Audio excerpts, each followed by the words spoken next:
Hola chicos, buenas tardes con todos. Espero que hayan disfrutado sus mini vacaciones, bien la semana de festividades, Navidad, Año Nuevo.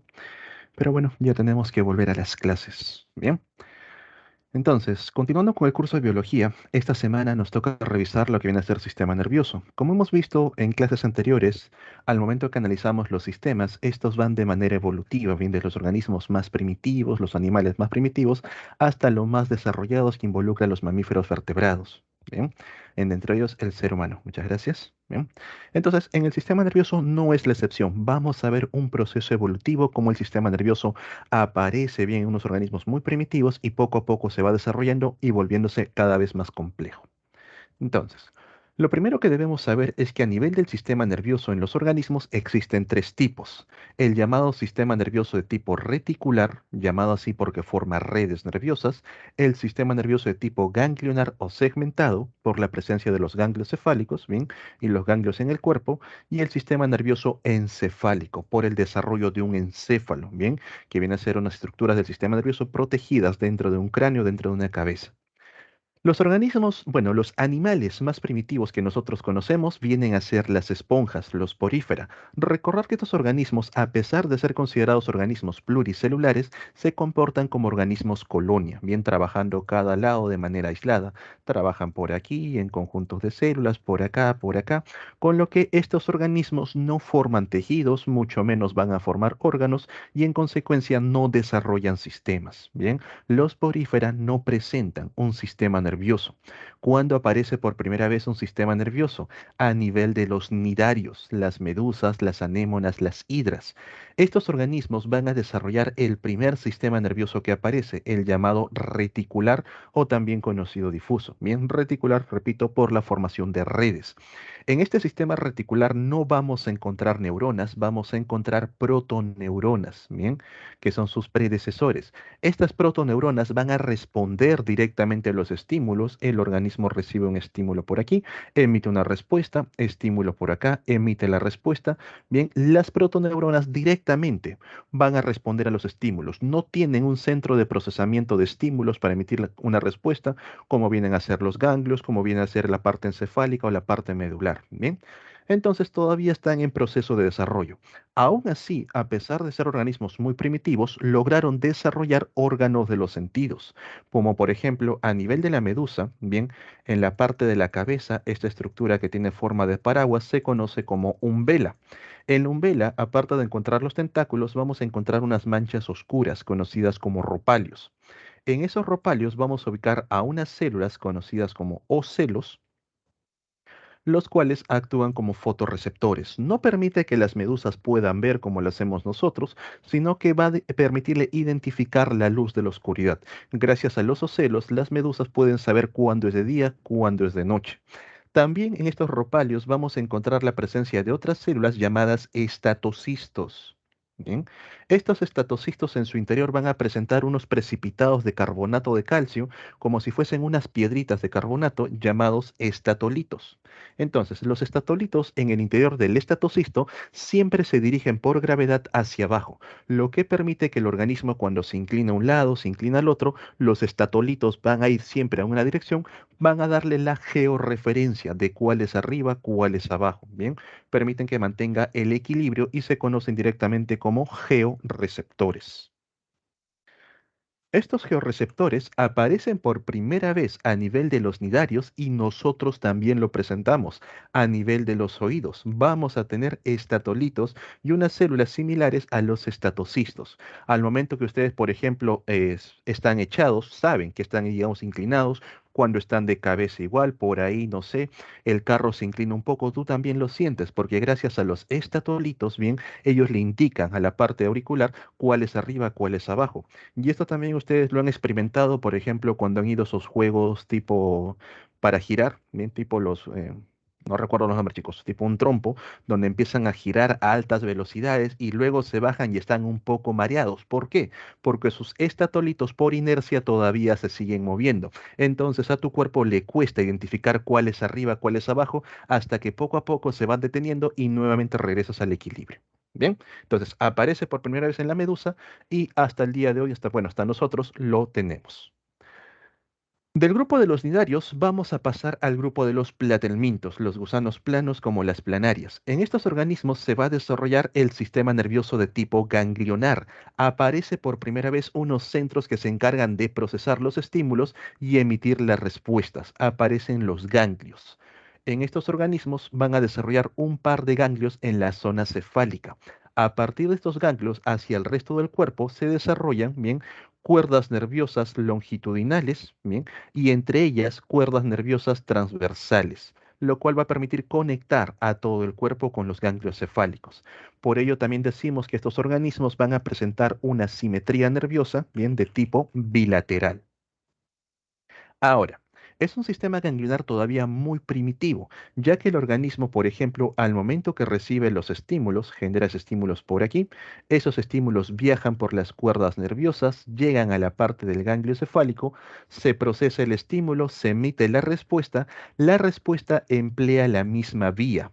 Bien, para poder viajar hasta la zona donde fue recibido el estímulo. Quiere decir que el organismo, mientras está reconociendo los estímulos del medio, no puede emitir respuesta y viceversa. Mientras el organismo está enviando las respuestas, no sabe lo que está ocurriendo en su medio. Los platelmintos todavía presentan una sola vía nerviosa y un par de ganglios en la parte cefálica. Esto cambia en el grupo de los anélidos. A nivel de los anélidos, los ganglios cefálicos ya no van a ser dos, ahora van a ser agrupados de tres, conocidos como los ganglios cerebroides. Bien, estos ganglios van a estar rodeando la parte digestiva a nivel del esófago, a nivel de la faringe, por eso que tú vas a encontrar por ahí términos como el anillo circunfaringeo o el anillo circunesofágico. Se refiere a lo mismo, los ganglios cerebroides que rodean estos tubos digestivos. Bien.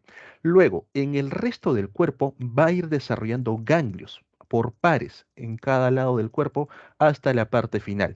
Todos estos ganglios se van a ubicar en posición ventral, hacia el vientre. Entonces, en la parte de la cabeza encontramos la presencia de tres ganglios cerebroides, los cuales están interconectados entre sí, salen haces hacia el resto del cuerpo y vamos a encontrar el desarrollo de ganglios por pares hacia cada haz, hacia cada fibra nerviosa.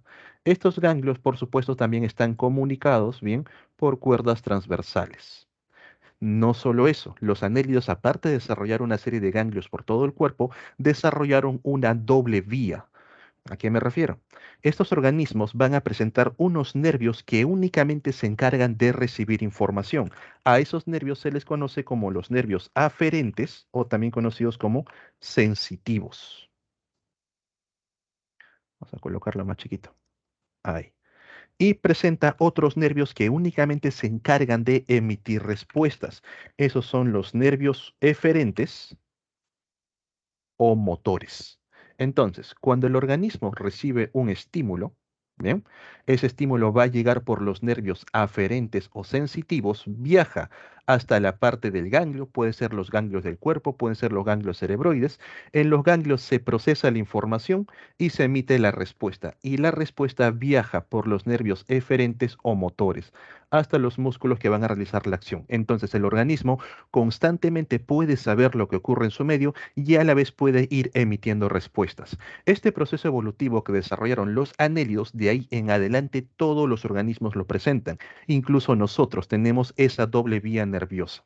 Bien, con los artrópodos no hubo mucho cambio de por sí. Se mantuvieron los ganglios cerebrales, un poco más complejo que en los anélidos. Los ganglios alrededor del cuerpo se siguen manteniendo, pero el cambio más llamativo es que estos ganglios se han juntado. Bien, si observan a nivel de los anélidos, los ganglios todavía estaban separados, unidos por cuerdas transversales. A nivel de los artrópodos, insectos, crustáceos, arácnidos, todos ellos, el par de ganglios ya se encuentra uno al costado del otro. No se han fusionado completamente, pero ya están iniciando ese proceso de fusión. Por eso, chicos, que ustedes, por ejemplo, cuando ven una cucaracha y la decapitan, le cortan la cabeza, van a notar que la parte de la cabeza que ha quedado cercenada todavía mueve las antenas, todavía mueve el aparato bucal, porque presenta ganglios que van a responder a eso. Igual que el cuerpo, le quitan la cabeza, el cuerpo todavía se sigue moviendo, sale huyendo porque presenta ganglios en toda esa zona. Pero, por ejemplo, si ustedes le cercenan, le cortan una patita, la patita directamente ya no se mueve, ya que no tiene presencia de ningún ganglio que pueda emitir una acción. Bien. La posición de estos ganglios sigue siendo de simetría bilateral hacia ambos lados, pero se mantiene la posición ventral hacia el vientre. Bien, pareciese que fuese dorsal, no, la imagen tiende a generarte un error. Está en posición ventral. Donde sí vamos a notar un cambio muy notorio en el sistema ganglionar es a nivel de los moluscos.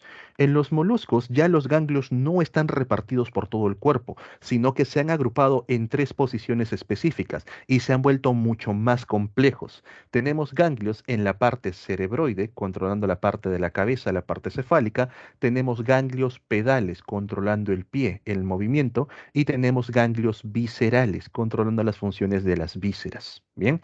En el caso de los cefalópodos encontramos lo mismo, el ganglio cerebral en la parte del rostro directamente, el ganglio pedio o también conocido como ganglio braquial que controla los brazos, los tentáculos y el ganglio visceral controlando las vísceras. En los cefalópodos, en los pulpos sobre todo, son ganglios tan desarrollados que el organismo, pues ustedes saben que es muy inteligente, bien responde a una gran cantidad de actividades. Por ejemplo, cuando este organismo se encuentra amenazado por ahí un depredador, rápidamente puede mimetizar a todo el cuerpo. ¿Y cómo ocurre eso? Los tentáculos, aparte de presentar sensores para reconocer texturas, presentan células que actúan como fotorreceptores, pueden reconocer colores. No es que vean como nosotros hacemos con los ojos, sino que a través del tacto reconocen si es un color azul, un color blanco, un color rojo. Entonces el organismo cuando se encuentra en peligro, bien con los tentáculos reconoce la textura, reconoce el color de la superficie y rápidamente el ganglio pedio pasa la información al ganglio cerebral y al ganglio visceral y todo el animal puede mimetizarse rápidamente, ¿bien? Adquiere tanto la forma, ¿bien? Como el color y la textura. De ahí también, chicos, que un pulpo, por ejemplo, si se encuentra durmiendo, está descansando, con un palito le tocas la parte de las vísceras, esto pone en alerta a todo el organismo y por ahí puede activar el sifón con la ayuda del ganglio cerebral y liberar tinta, liberar agua a presión para que el organismo pues salga huyendo. Bien. Aparte de desarrollar ganglios bastante complejos, estos organismos también van a desarrollar abundantes órganos receptores. Tal es el caso, por ejemplo, de los ojos vesiculares, que actúan como fotorreceptores. Bien, vesicular que lo encuentran a nivel de los caracoles, parece un par de así de salientes con los ojitos encima. También presenta tentáculos táctiles, bien, que parecen unas barbitas, pero le permite tocar las superficies como mecanorreceptor. Presenta estatocistos, bien, esta estructura que aparece por primera vez con las medusas para los temas de equilibrio. Y aquí vemos una estructura nueva, el osfradio. Osfra significa percibir olores. Bien, el osfradio es una especie de nariz, es un órgano quimioreceptor que va a detectar la presencia de moléculas en el ambiente para que el organismo sepa si hay una presa cerca o hay un depredador.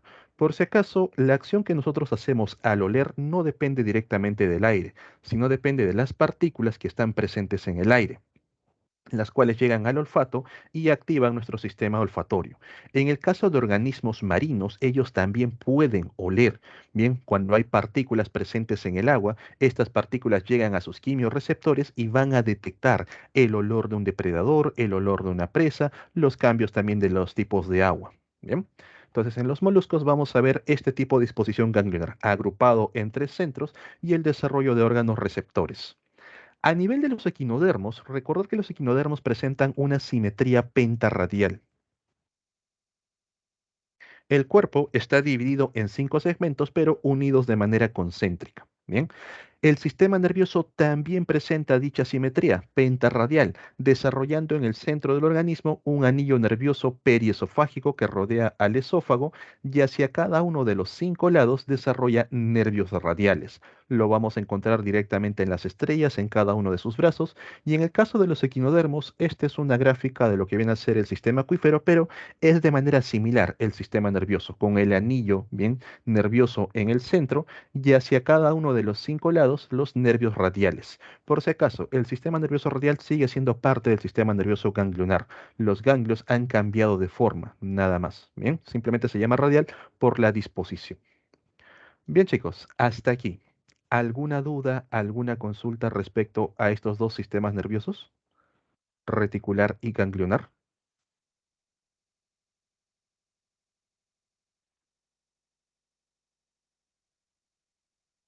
¿Todo bien? Ok. Entonces, el sistema nervioso cada vez se hace más complejo. Aparecen más ganglios, se van agrupando entre ellos, se hacen mucho más complejos para resolver mayor cantidad de tareas. En los pulpos lo ves, pueden escapar de los acuarios, saben abrir cerraduras, abrir el picaporte, todo eso. Poco a poco, los ganglios que se ubican en la cabeza, los ganglios cerebrales, terminan de volverse mucho más complejos y aparece un encéfalo. Aparece el desarrollo de órganos específicos tales como el cerebro, el cerebelo y propios del tallo encefálico, el mesencéfalo, el puente de Barolio y el bulbo raquídeo. El resto de ganglios que están repartidos por el cuerpo, bien en el caso de los anélidos que aparecen por primera vez, en los artrópodos que poco a poco se van juntando, terminan fusionándose y haciéndose altamente complejos para formar la médula espinal, bien, el cual también permite responder frente a los estímulos. Nosotros tenemos capacidad de respuesta tanto en el encéfalo como en la médula espinal. A este sistema nervioso se le conoce como el sistema nervioso encefálico o también el sistema nervioso dorsal. Dorsal por la posición que adquiere. Todo nuestro sistema nervioso se ubica hacia la parte del dorso, hacia la parte de atrás. A partir del sistema nervioso dorsal, bien, o encefálico, donde tenemos el cordón nervioso dorsal único y hueco, bien, a partir de este sistema nervioso salen una serie de nervios hacia el resto del cuerpo. Van a salir nervios de la parte encefálica, van a salir nervios de la parte de la médula. A estos nervios se les conoce directamente como los nervios craneales o pares craneales y a los nervios espinales o nervios raquídeos. Bien. Estos nervios, la única función que tienen es llevar la información y enviar la respuesta. Cada vez que ustedes reciben un estímulo, por ejemplo, a nivel de la mano, es detectado rápidamente con estos nervios, llega hacia la médula, llega hacia el encéfalo, se procesa la información y se emite una respuesta. Bien, entonces ahí nosotros ya ubicamos al sistema nervioso central, encéfalo y médulo espinal, y al sistema nervioso periférico, el que va hacia el resto del cuerpo. La función básica del sistema nervioso, bien, viene a ser a reconocer a los estímulos y poder emitir las respuestas. Para ello, para el reconocimiento de los estímulos, nosotros contamos con una serie de órganos conocidos como órganos receptores. Bien, esos estímulos van a ser reconocidos mediante un sistema coordinado, tanto por la parte nerviosa y también involucra a la parte endocrina. Por ejemplo, estás viendo una película de terror hasta tarde, muy noche, bien, te vas a dirigir a tu cuarto y en eso escuchas que del sótano están arañando las paredes. Se escucha fuerte el arañazo. Rápidamente los estímulos han captado el sonido, bien han captado por ahí el golpeteo y tú has sido consciente, ha llegado al sistema nervioso y se emite una respuesta de alerta. Bien, por una parte se activa el sistema simpático, por la parte nerviosa, el que te pone, digamos, te prepara para huir, te prepara ante lo desconocido, ante el peligro, pero también se ha activado la parte endocrina, haciendo que tu cuerpo segregue adrenalina. Todo ello para activar a los órganos efectores, ¿bien? Que vienen a ser los músculos o las glándulas, y emitir una respuesta adecuada. Puedes escapar del peligro o puedes ir a revisar con cuidado de qué se trata. ¿Bien? Ok. Repito, chicos, lo mismo que vimos la clase anterior con respecto a la adrenalina. Cada vez que se activa el simpático o la adrenalina, no te preparan para pelear, te preparan para huir. Y se activa ante el peligro o ante lo desconocido. El ser humano siempre le tiene miedo a lo desconocido. Bien. Ahora, como características básicas del sistema nervioso a nivel de los vertebrados, nosotros encontramos al llamado arco reflejo, bien, al impulso nervioso y a la sinapsis nerviosa. Empecemos con el arco reflejo. El arco reflejo se genera cuando el cuerpo recibe un estímulo. Aquí vamos a encontrar a células receptoras y este estímulo lo convierten en impulso nervioso. Dicho impulso nervioso viaja a través de una neurona sensitiva o aferente y va a llegar hasta la médula espinal.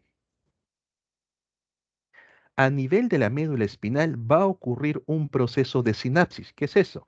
Cuando una neurona que recibe el impulso nervioso, mediante la sinapsis activa a la siguiente neurona para que ésta genere su propio impulso nervioso. Entonces, esta neurona que ha sido activada va a enviar la respuesta. Bien, es una neurona o nervio motor o eferente y lo envía hacia un músculo efector, el cual realiza la acción. Bien, entonces todo esto que ocurre a nivel de los nervios es el arco reflejo. Lo que ocurre a nivel de las acciones es el acto reflejo. Bien, y esto, digamos, es uno de los ejemplos más comunes, cuando te golpean la rodilla y tú levantas la pierna en acto reflejo. Pero nosotros día a día tenemos una gran cantidad de arcos reflejos que no nos damos cuenta porque ese es el principio del arco reflejo. La médula es la que responde, no el cerebro, no el encéfalo. No somos conscientes. Por ejemplo, digamos que un día ustedes están en el bus, bien se van a la parte posterior, se agarran de la baranda que está cerca de la puerta y se ponen a ver su celular con los audífonos, se ponen a ver TikTok, se ponen a ver memes. Estás todo tranquilo yendo con el ritmo del bus, en eso el bus se detiene, hay personas que van a bajar, se abre la puerta, tú no eres consciente de lo que está ocurriendo, ¿bien? Y en ese momento que la puerta estaba presionando tu mano, la retiraste en el acto. Bien, recién ahí tus ojos se enfocan qué está pasando aquí para saber qué ocurre, qué ha pasado. Apenas tu mano sintió una ligera presión, se activaron los receptores e enviaron un impulso nervioso a través de los nervios sensitivos a nivel de la médula. Ni siquiera llegó al cerebro porque iba a demorar en que seas consciente. A nivel de la médula ocurrió un proceso de sinapsis y se envió la acción por un nervio motor. Retiraste la mano y salvaste de un daño. Bien, ustedes día a día, chicos, realizan una gran cantidad de arcos reflejos. Por ahí estás caminando, te apoyas en algo, te hincas, retiraste la mano y recién ahí volteas la cabeza para ver de qué se trata. Bien, estas respuestas siempre se van a dar a nivel de la médula espinal y no es algo que sea, digamos, de manera innata, es algo que también lo vas adquiriendo poco a poco. Quizás, por ejemplo, si tú tienes hermanos menores, hermanos chiquitos, primitos, bien, que dejan sus juguetes regados, ¿te ha pasado que cuando estás oscura vas caminando, pisas y por ahí rompes el juguete o terminas haciéndote daño al pie? Pero de tanto hacerlo llega un punto en que simplemente justo estás pisando un juguete, sentiste ese menor rincón y el pie deja de ejercer presión, se va a un lado, evitando hacerte daño, evitando romper el juguete. Bien, esto también, por ejemplo, les ocurre a las personas que practican algún tipo de arte marcial. De tanto recibir golpes, de tanto estar frente, digamos, ahí practicando con otro oponente, llega un punto en que simplemente su cuerpo ya responde de manera instintiva. Para los fanáticos de Dragon Ball Z, el Ultra Instinto. Bien, entonces el cuerpo ya responde directamente por arco reflejo, algo de lo que no eres consciente. Ahora, lo que les he explicado aquí es un arco reflejo de tipo monosináptico, bien, una sola sinapsis. Pero también existe arcos reflejos polisinápticos, cuando se dan varios procesos sinápticos a nivel de la médula. Entonces, nuevamente por aquí tenemos el receptor, está recibiendo daño, ha tocado algo caliente, se genera un impulso nervioso que viaja por un nervio sensitivo o aferente. Bien, este impulso nervioso llega a nivel de la médula. Bien, y aquí van a ocurrir dos o más procesos sinápticos. Por aquí ocurre uno, por aquí ocurre otro. En estos eventos polisinápticos van a participar unas neuronas denominadas interneuronas. Bien, una vez que ya se emitió la respuesta, esta respuesta viaja bajo la forma de impulso nervioso a través de un nervio eferente o motor. Bien. No es broma lo del ultra instinto, todos ustedes lo han desarrollado. Bien, aunque no lo crean, tienen esa capacidad de evitar hacerse daño. Apenas tocas algo caliente, retiras la mano, apenas sientes algo agudo, retiras el brazo, retiras el asiento, o por ejemplo, como estás tan acostumbrado a que tus gatos estén tirando las cosas, apenas un gatito va a botar algo, tu mano ya se estiró y evitó que caiga un frasco, caiga un vaso. Bien, son cosas que ya no entran en la conciencia, sino que la propia médula espinal frente a los estímulos es capaz de responder. Bien. Ok, chicos. Entonces, esto viene a ser el arco reflejo y hemos mencionado al impulso nervioso y a la sinapsis nerviosa. Ahora, antes de avanzar, sí, los llamados reflejos. Bien, antes de avanzar, quiero aprovechar la gráfica también para explicar otra cosa. Vean que la médula espinal, bien, está un poco transparentada, tiene una forma, bien, aquí tiene una doble hendidura, una por arriba, una hendidura por abajo. Bien. Y hacia la parte central vamos a notar una zona más o menos oscurecida, una zona grisácea. Bien, por aquí. Lo del ultra instinto, en serio, o sea, simplemente cuando ven el capítulo de Dragon Ball Z, Whis le dice, debes dejar que tu cuerpo responda por sí mismo, porque si el nervio llega hasta el encéfalo, va a demorar la respuesta. Y eso es cierto. La conciencia demora en responder. Bien. Ok, entonces, a nivel de la médula espinal vamos a encontrar una zona oscura que tiene más o menos una forma de H y a su vez va a presentar un círculo en el centro. Ese círculo se le conoce como epéndimo. A través de él circula el líquido cefalorraquídeo. Bien, Esta zona oscura se le conoce como la sustancia gris, y a nivel de la sustancia gris vamos a encontrar a los cuerpos o somas neuronales. Bien, ¿te acuerdas la forma que tenía una neurona? La forma estrellada. Ahí están los cuerpos somas neuronales a nivel de la sustancia gris. Rodeando a esa H encontramos a la sustancia blanca. A nivel de la sustancia blanca vamos a encontrar a los axones o fibras nerviosas, aquellos que van a transportar lo que viene a ser el impulso nervioso. Bien, entonces en la sustancia gris ocurre el proceso sináptico y en la sustancia blanca ocurre lo que viene a ser la transmisión del impulso nervioso. Bien, ahora, otro dato que les van a preguntar en verdadero y falso en preguntas genéricas. En la médula espinal, la sustancia gris se ubica en el centro. Bien, y rodeándolo encontramos a la sustancia blanca.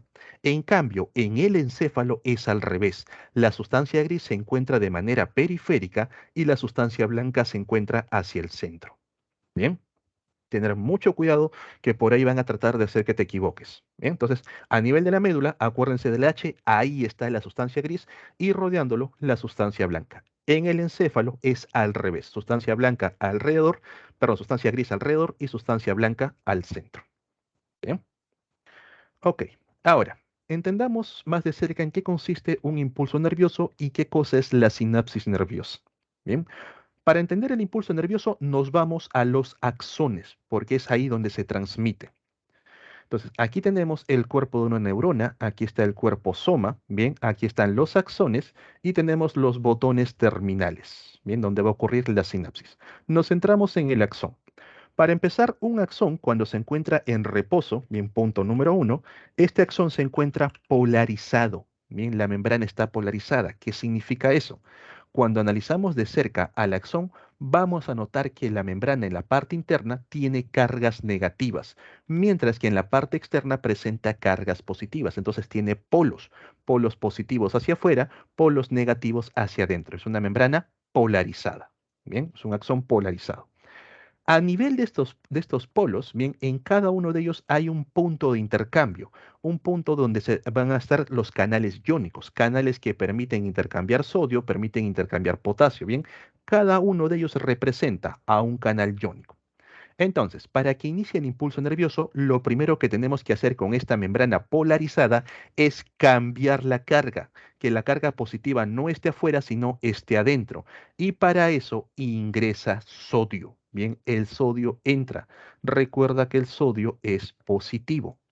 Al momento que ingresa una carga positiva, bien, alteró un canal iónico. Este canal iónico que ha cambiado la carga altera al siguiente, el cual también captura sodio. Este canal iónico altera al que sigue, permitiendo que capture sodio. Y así van cambiando uno en secuencia tras otro, en un solo sentido.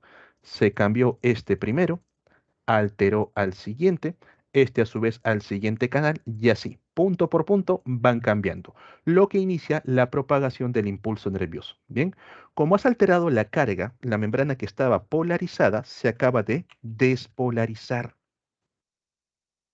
Bien, la despolarización de la membrana. La membrana no puede permanecer despolarizada, tiene que volver a mantener las cargas. Entonces, ingresó una carga positiva, bien, ingresó el sodio, ahora tiene que salir una carga positiva. ¿Y quién sale a cambio del sodio? Sale el potasio. Bien, al momento que sale el potasio, la membrana regresa a su forma polarizada. Bien, entonces este canal iónico regresó a estar polarizado y esto activa al siguiente, el cual a su vez activa al siguiente y así en secuencia. Entonces, mientras el sodio va alterando las cargas uno por uno, el potasio detrás de él va regresando todo a la normalidad, lo que permite que el impulso se vaya propagando en un solo sentido. Bien, entonces el sodio inicia la despolarización, altera la polaridad de la membrana y el potasio lo va a repolarizar, va a hacer que la membrana nuevamente esté polarizada. La repolarización. Repolarización. Bien. Entonces, despolarización por efectos del sodio, repolarización por efectos del potasio. De esa manera se va a formar un impulso nervioso y de esa manera se propaga en un solo sentido. Bien, como han visto, en esta fibra nerviosa no hay presencia de vainas de mielina, por eso que en cada punto vamos a encontrar canales iónicos que van a permitir el intercambio de iones. Pero ¿qué ocurre cuando en una fibra, bien, en un axón, encontramos a las vainas de mielina? En esas zonas donde hay vainas de mielina no va a haber canales iónicos, no van a permitir el intercambio de sodio y potasio, por lo cual únicamente va a ocurrir intercambio en las partes donde no hay vainas de mielina, en los llamados nodos o nódulos de Rambier. Bien, entonces vemos por aquí que inicia el impulso nervioso. El sodio es capturado, despolariza la membrana. La carga positiva entra y ahora el negativo está hacia afuera. Al cambiar este punto, activa al siguiente, el cual también captura sodio y vemos que la carga vuelve a cambiar. Este debería activar a al siguiente canal iónico, pero notamos que hay vaina de mielina, entonces no hay canales iónicos por aquí, tiene que activar al siguiente espacio en el nodo de Rambier. Entonces, aquí nuevamente la carga positiva va a ingresar cambiando de esa manera la polarización de la membrana. Bien, la membrana se despolariza por acción del sodio. Pero una vez que el sodio ya hizo su trabajo, el potasio va detrás de él. Ahora el potasio sale y la membrana regresa a la normalidad. Vuelve a estar polarizada. Bien, cada vez que sale el potasio, la membrana se repolariza. Sale por aquí el potasio, lo cual hace que la siguiente bomba también libere potasio, lo cual va a hacer que la siguiente bomba también libere potasio. Aquí hay vainas de mielina, no hay bombas, entonces activa justo aquí en el nódulo de Rambier. Se libera potasio y la membrana nuevamente regresa al reposo. Bien, entonces chicos, de esa manera va viajando el impulso nervioso. De una forma polarizada, la forma normal, primero se despolariza por el ingreso de sodio y luego se repolariza por la salida del potasio. Y van cambiando uno tras otro, permitiendo que viaje en un solo sentido. Este intercambio de cargas también se mide en lo que viene a ser microvoltajes, bien, básicamente es electricidad lo que circula a través de los nervios. Finalmente, el impulso nervioso llega hacia los botones terminales o botones sinápticos, bien. Entonces, vemos por aquí, encontramos al botón sináptico y por acá está llegando el impulso nervioso. Cuando llega esa carga eléctrica del impulso nervioso, bien intercambiando sodio por potasio, finalmente activan a los canales de calcio. Bien, entonces los intercambios iónicos únicamente van a activar a los canales de calcio. Es la única finalidad del impulso nervioso, activar a estos canales. ¿Para qué? Cuando los canales de calcio son activados, empiezan a capturar calcio hacia el interior del botón sináptico. ¿Y para qué sirve el calcio en ese caso? Para permitir que las vesículas sinápticas se fusionen con la membrana. Esto que ven aquí vienen a ser las vesículas sinápticas en cuyo interior vamos a encontrar la presencia de neurotransmisores. Neurotransmisores. Bien. Estas vesículas sinápticas únicamente se van a fusionar en el espacio hacia el lado de la membrana que da hacia la siguiente neurona que van a activar. Por eso que la neurona que recibe el impulso nervioso se conoce como neurona presináptica y la neurona que va a ser activada se conoce como neurona postsináptica. Ese espacio que hay entre ellos viene a ser el espacio sináptico. Recuerda, las neuronas no están pegadas una tras otra, sino que están ahí con un pequeño espacio, bien, son neuronas contiguas.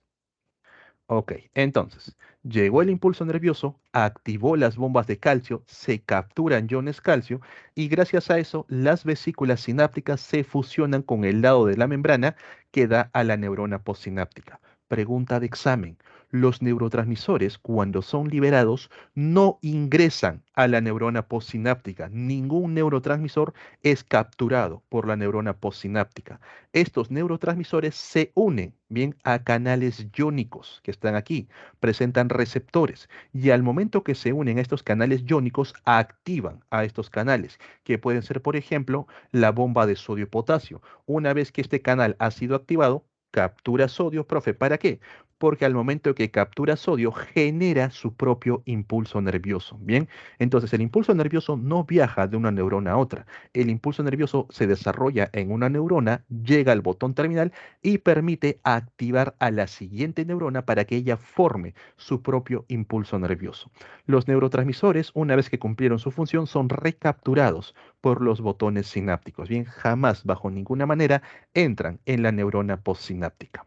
Otra cosa que tampoco debes olvidar es que estos botones sinápticos, los botones terminales, únicamente pueden hacer sinapsis con las dendritas, que vienen a ser las extensiones del cuerpo soma, o directamente con el soma, o lo pueden hacer con el axón. Son los únicos puntos donde puede ocurrir la sinapsis. Un botón terminal jamás va a hacer sinapsis con otro botón terminal. De esa manera no se van a desarrollar. Bien, y algo como dato extra, las neuronas pueden realizar polisinapsis. Esta neurona puede activar a varias neuronas a la vez. Llega el impulso nervioso hacia cada botón terminal y cada uno puede estar conectados con diferentes neuronas, bien permitiendo que cada una de ellas se active a su vez.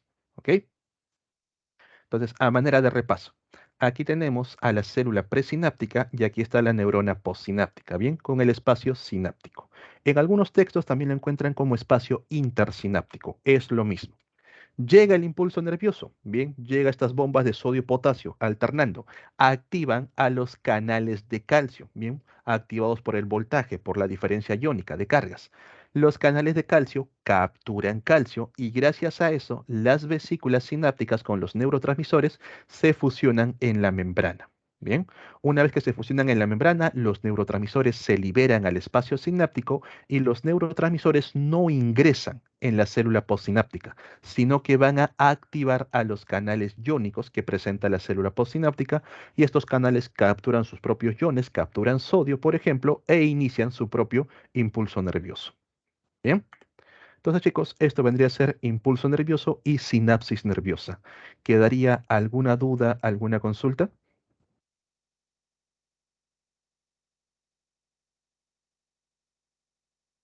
¿Todo bien?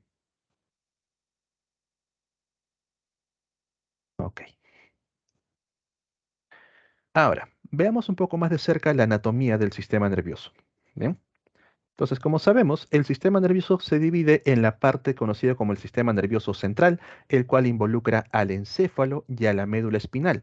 Son las zonas donde van a ser recibidos los estímulos y se van a generar las respuestas. Bien, a partir de ambos lados del encéfalo de la médula espinal van a surgir una serie de nervios hacia el resto del cuerpo, hacia el rostro, hacia el cuello, los brazos, las piernas, hacia todos lados. A ese sistema de nervios se le conoce como el sistema nervioso periférico, el que se dirige hacia la periferia, hacia la superficie. De la parte encefálica van a surgir los nervios craneales o pares craneales. De la parte espinal surgen los nervios espinales o nervios raquídeos. Los nervios craneales van a controlar al sistema nervioso somático, aquel que tú tienes control directamente, bien, porque la parte consciente lo está controlando. A nivel de la piel, a nivel del músculo, del esqueleto, lo podemos mover a voluntad.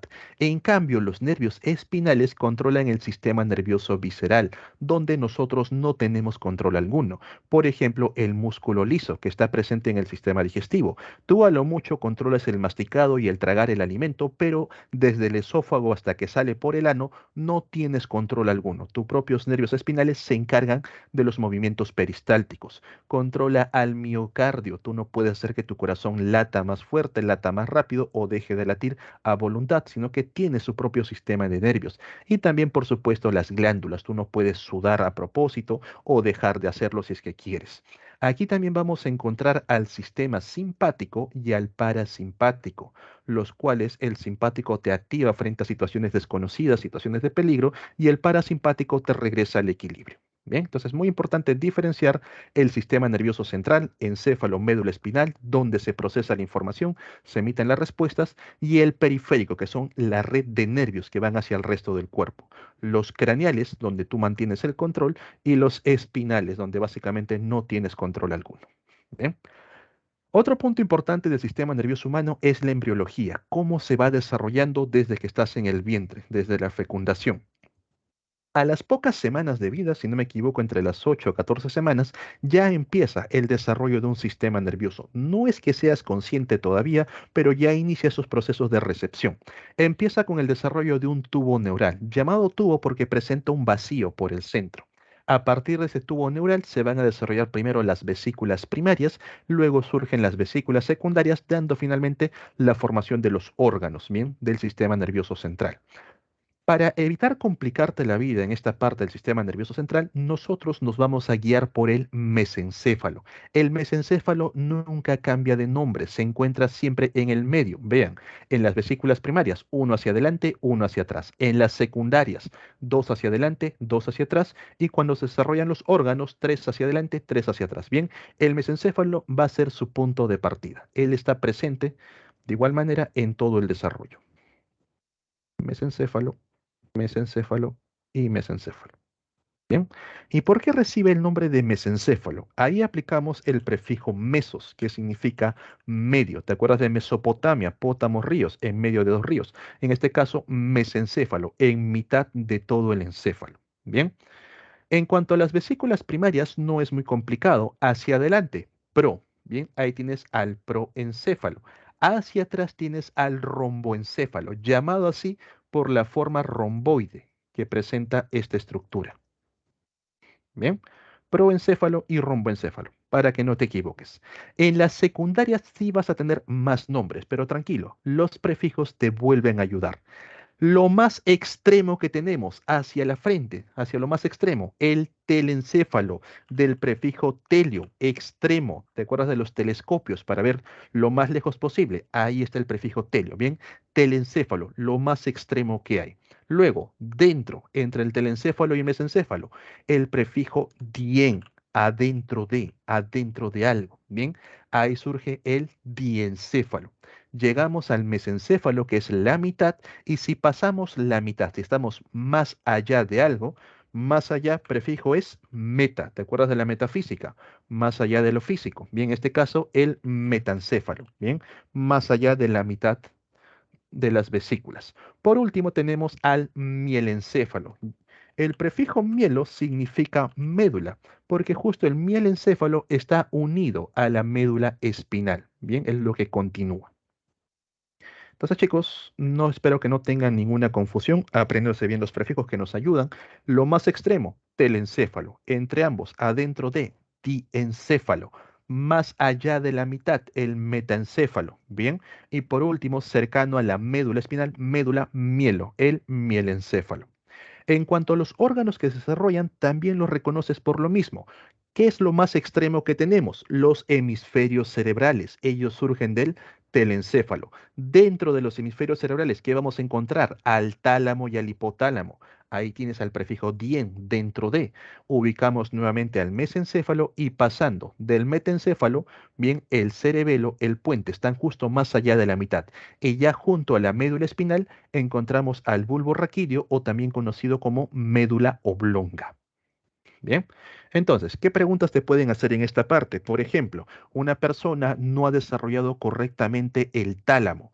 ¿Qué vesícula secundaria ha sido, digamos, se ha visto involucrada en este proceso? El tálamo está dentro, diencéfalo. ¿Qué vesícula primaria está hacia arriba de la mitad? El proencéfalo. Bien, una persona tiene problemas a nivel del bulbo raquídeo. Bien, el bulbo se une justo con la médula a nivel del mielencéfalo o directamente el rombencéfalo. Bien, entonces ahí les dejo lo que vienen a ser los prefijos para que les ayude a ustedes a ubicarse en las preguntas sobre embriología del sistema nervioso. Bien, preguntas, dudas, ¿todo claro? Ok. Conozcamos más de cerca al sistema nervioso central. Vamos a empezar por la parte encefálica. Bien, pero primero conozcamos las partes. A nivel del sistema nervioso central, en la parte superior vamos a encontrar al cerebro formado por dos hemisferios. En la parte posterior, hacia atrás, encontramos al cerebelo. Ahí nomás debajo encontramos al tronco o tallo encefálico. También vamos a encontrar algunas glándulas, estructuras que ya hemos conocido, tales como el hipotálamo, la hipófisis, la glándula pineal. Bien, y hacia abajo vamos a encontrar a la médula espinal que recorre toda la columna. Aquí también vamos a ubicar dos nuevas estructuras, el plexo coroideo, ¿bien? Y los ventrículos. ¿Qué es eso? El plexo coroideo es una membrana que va a revestir a los ventrículos, porque a nivel de los ventrículos es donde se produce y se llena el líquido cefalorraquídeo. Este líquido circula por la parte centro del cerebro, luego también lo rodea a nivel de las capas conocidas como meninges, y el líquido cefalorraquídeo viaja también a nivel de la médula espinal. ¿Para qué sirve el líquido cefalorraquídeo? Bien, permite, por ejemplo, amortiguar los movimientos que una persona realiza a nivel de la cabeza. El cerebro no tiene una consistencia como si fuese una plastilina, como si fuese una masita. Es más de una consistencia como una gelatina mal cuajada. En ese momento, por ejemplo, que hiciste gelatina, lo pusiste a la refri y rápidamente lo sacaste, metes la mano como que se deshace, algo así es la consistencia cerebral, es casi líquida. Entonces, cuando una persona mueve la cabeza de un lado al otro de manera brusca, el cerebro también ejerce ciertas presiones. El líquido cefalorraquídeo va a ayudar a amortiguar esos movimientos. Y por ejemplo, en los temas de boxeo hay un movimiento conocido, bueno, un efecto conocido como el efecto campana. Cuando a una persona le golpean el rostro, bien hacen que la cara, bueno, la cabeza gire bruscamente, el boxeador, como quiere mantenerse en la pelea, regresa el rostro, bien, con un movimiento en contra, lo cual hace que el cerebro se presione hacia un lado por inercia y la persona simplemente se desmaya, bien. El cerebro apaga todo el sistema como una especie de reinicio, bien, para evitar generar daño. Ahora, a nivel de los ventrículos y plexo coroideo, en algunas personas, cuando no hay mucho control respecto al líquido cefalorraquídeo que se produce, se genera la llamada hidrocefalia, que es un tema ya genético, es un tema también problemas en las proteínas encargadas, ¿bien? Entonces, en las paredes, como están en desarrollo el hueso, todo eso cede a la presión interna y los niños nacen con unas cabezas gigantes. ¿Bien? Sí, hay knockout por efecto campana y la persona tiene que ser atendida de inmediato porque el cerebro acaba de sufrir daño. Bien. Eso también va para ustedes, chicos. Si por ahí reciben un mal golpe en el cual giran, que el cuerpo se lleve todo el movimiento, no regresen de manera brusca a la posición porque van a sentir el efecto campana y van a ver cómo se desmayan en el acto. Bien, básicamente les reinician el Windows. Ok, de manera general vamos a ubicar por aquí al encéfalo, bien, que viene a ser la parte que está dentro de la cabeza, al cerebro, el cerebelo, el tallo encefálico y lo que circula dentro de las vértebras bien corresponde a la médula espinal. Bien, entonces empecemos con el encéfalo. Lo primero que vamos a observar, un órgano bastante voluminoso, viene a ser el cerebro.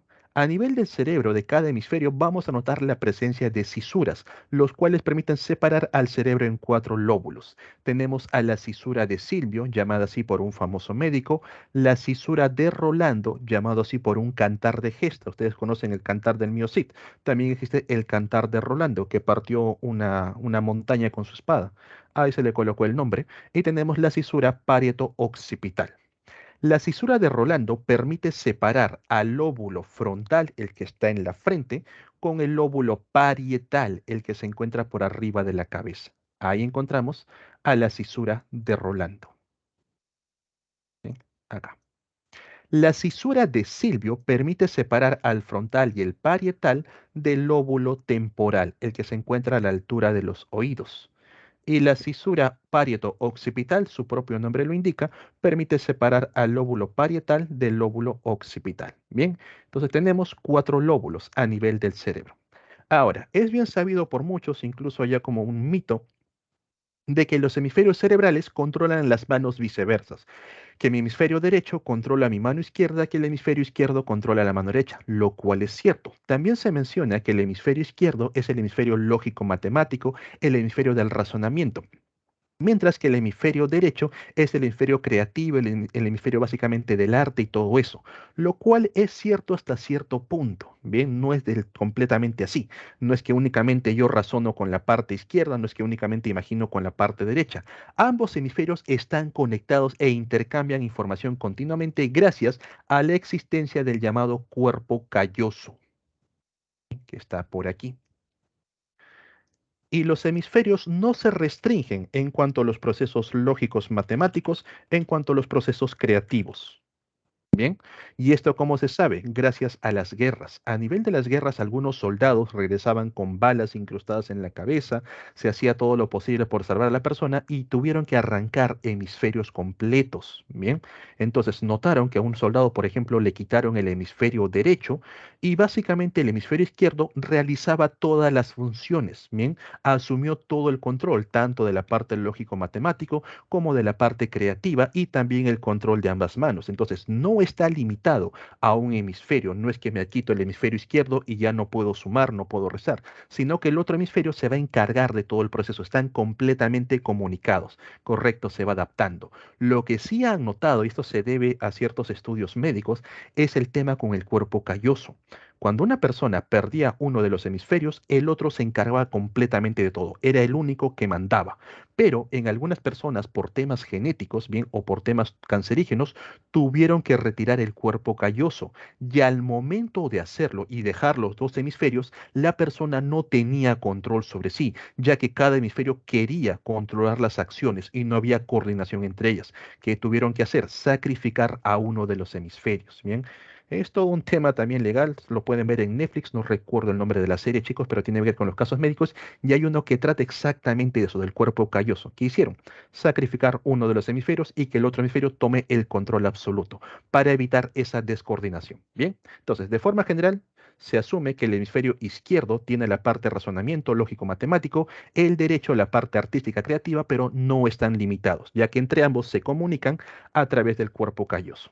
Ahora, analizando respecto a los lóbulos, bien, en el lóbulo frontal vamos a encontrar al centro del lenguaje, también conocido como el área de Broca. Bien, aquí también vamos a encontrar al área motriz y también el la psicomotriz. Profe, ¿qué es eso? El área motriz es el área encargada de los movimientos pensados, son los movimientos coordinados, cuando quieres agarrar algo, cuando quieres teclear algo. El área psicomotriz son los movimientos imaginados. Quizás más de uno cuando ha visto una película por ahí, sobre todo películas de acción, ves que saltan en paracaídas, ves que se lanzan del avión, uno imagina también hacer la acción. Hay estudios que han revelado que si una persona imagina ciertas acciones activando el área psicomotriz, se van formando canales nerviosos que van a permitir que al momento que realiza la acción lo pueda hacer mucho más rápido. Y esto, por ejemplo, lo han visto en los cirujanos, bien, los estudiantes de cirugía, un ensayo mental, correcto. Hubo un grupo de estudiantes que directamente a la hora de la cirugía era la primera vez que iban a hacer los cortes y todo eso, y otro grupo de estudiantes ya iban pensando cómo iban a hacer los cortes, cuáles iban a ser los movimientos, y al momento de realizar la cirugía se vio que estas personas rápidamente pudieron adaptar las manos, tenían ya los movimientos bastante finos, gracias a que el área psicomotriz fue estimulando el desarrollo de esas vías nerviosas. Bien. Luego tenemos al lóbulo parietal. La parte parietal que se encuentra por arriba es el área sensitiva, es la zona del dolor. Bien, aquí es el área de la sensibilidad general y también el área psicosensitiva, los dolores imaginados. ¿Cómo es eso?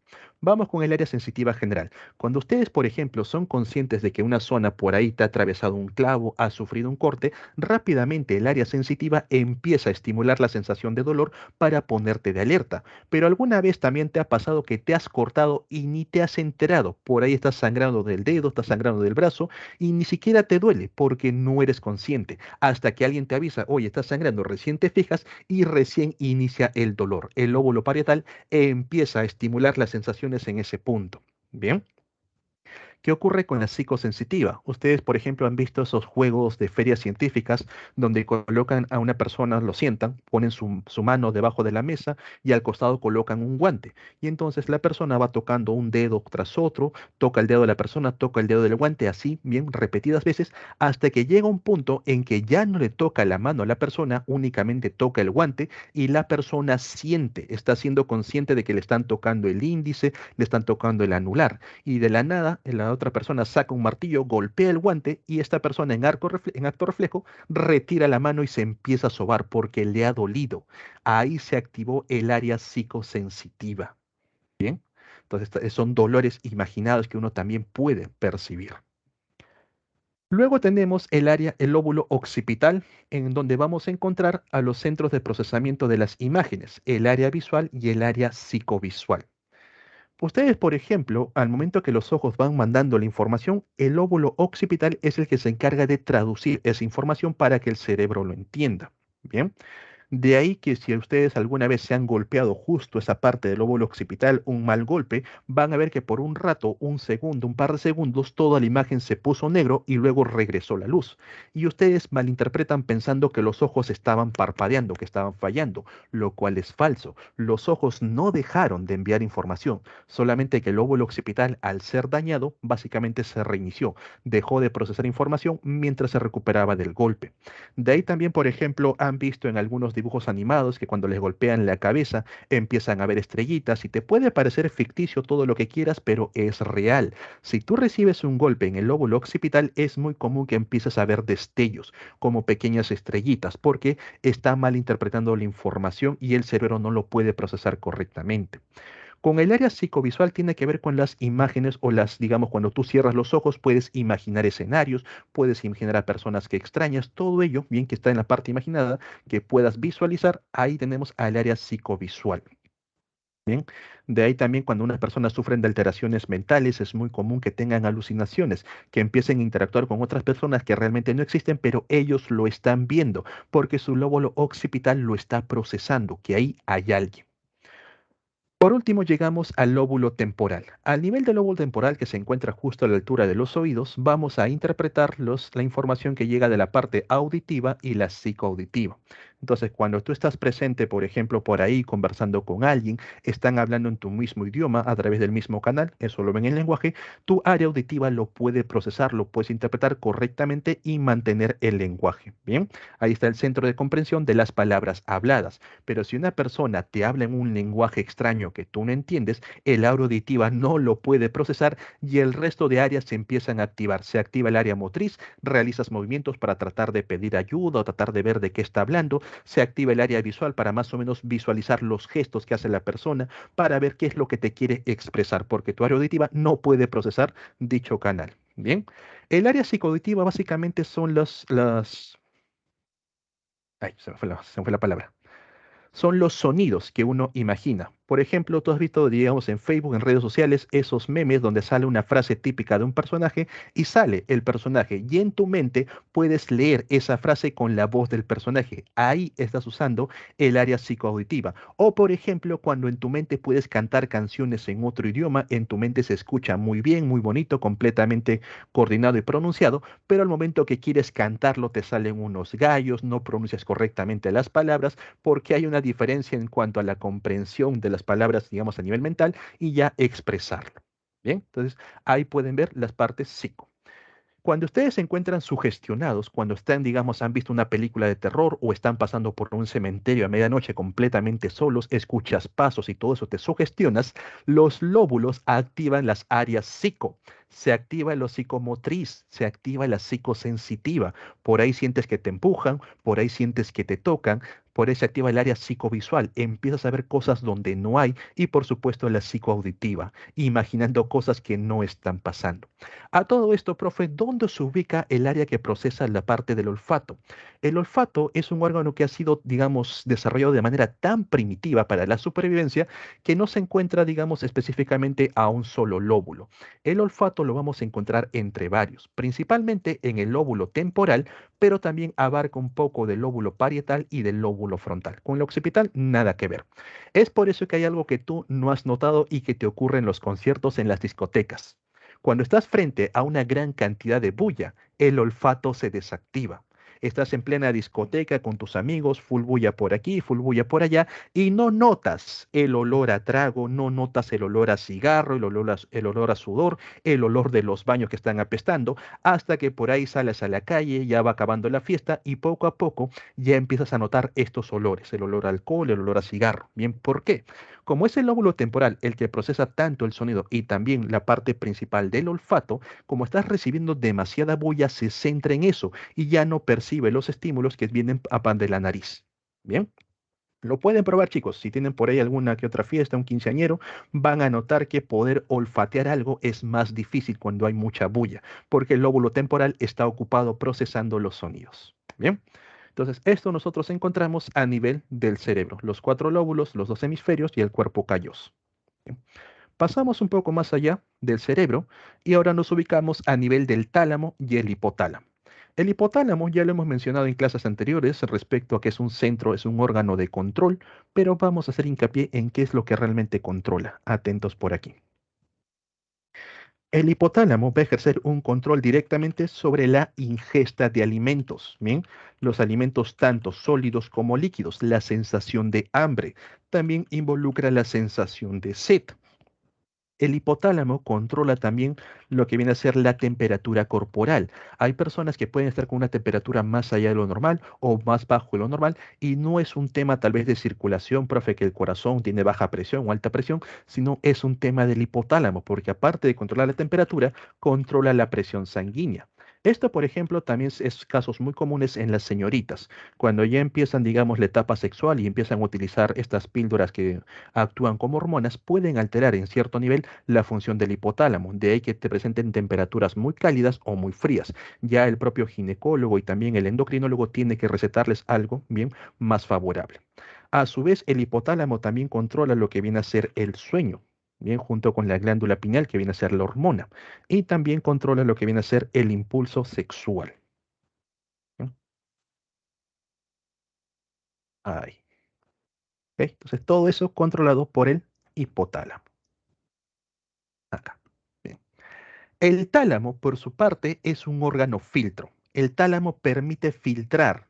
¿Qué cosa va a filtrar? La información que llega por la parte visual, bien, filtra información visual y auditiva.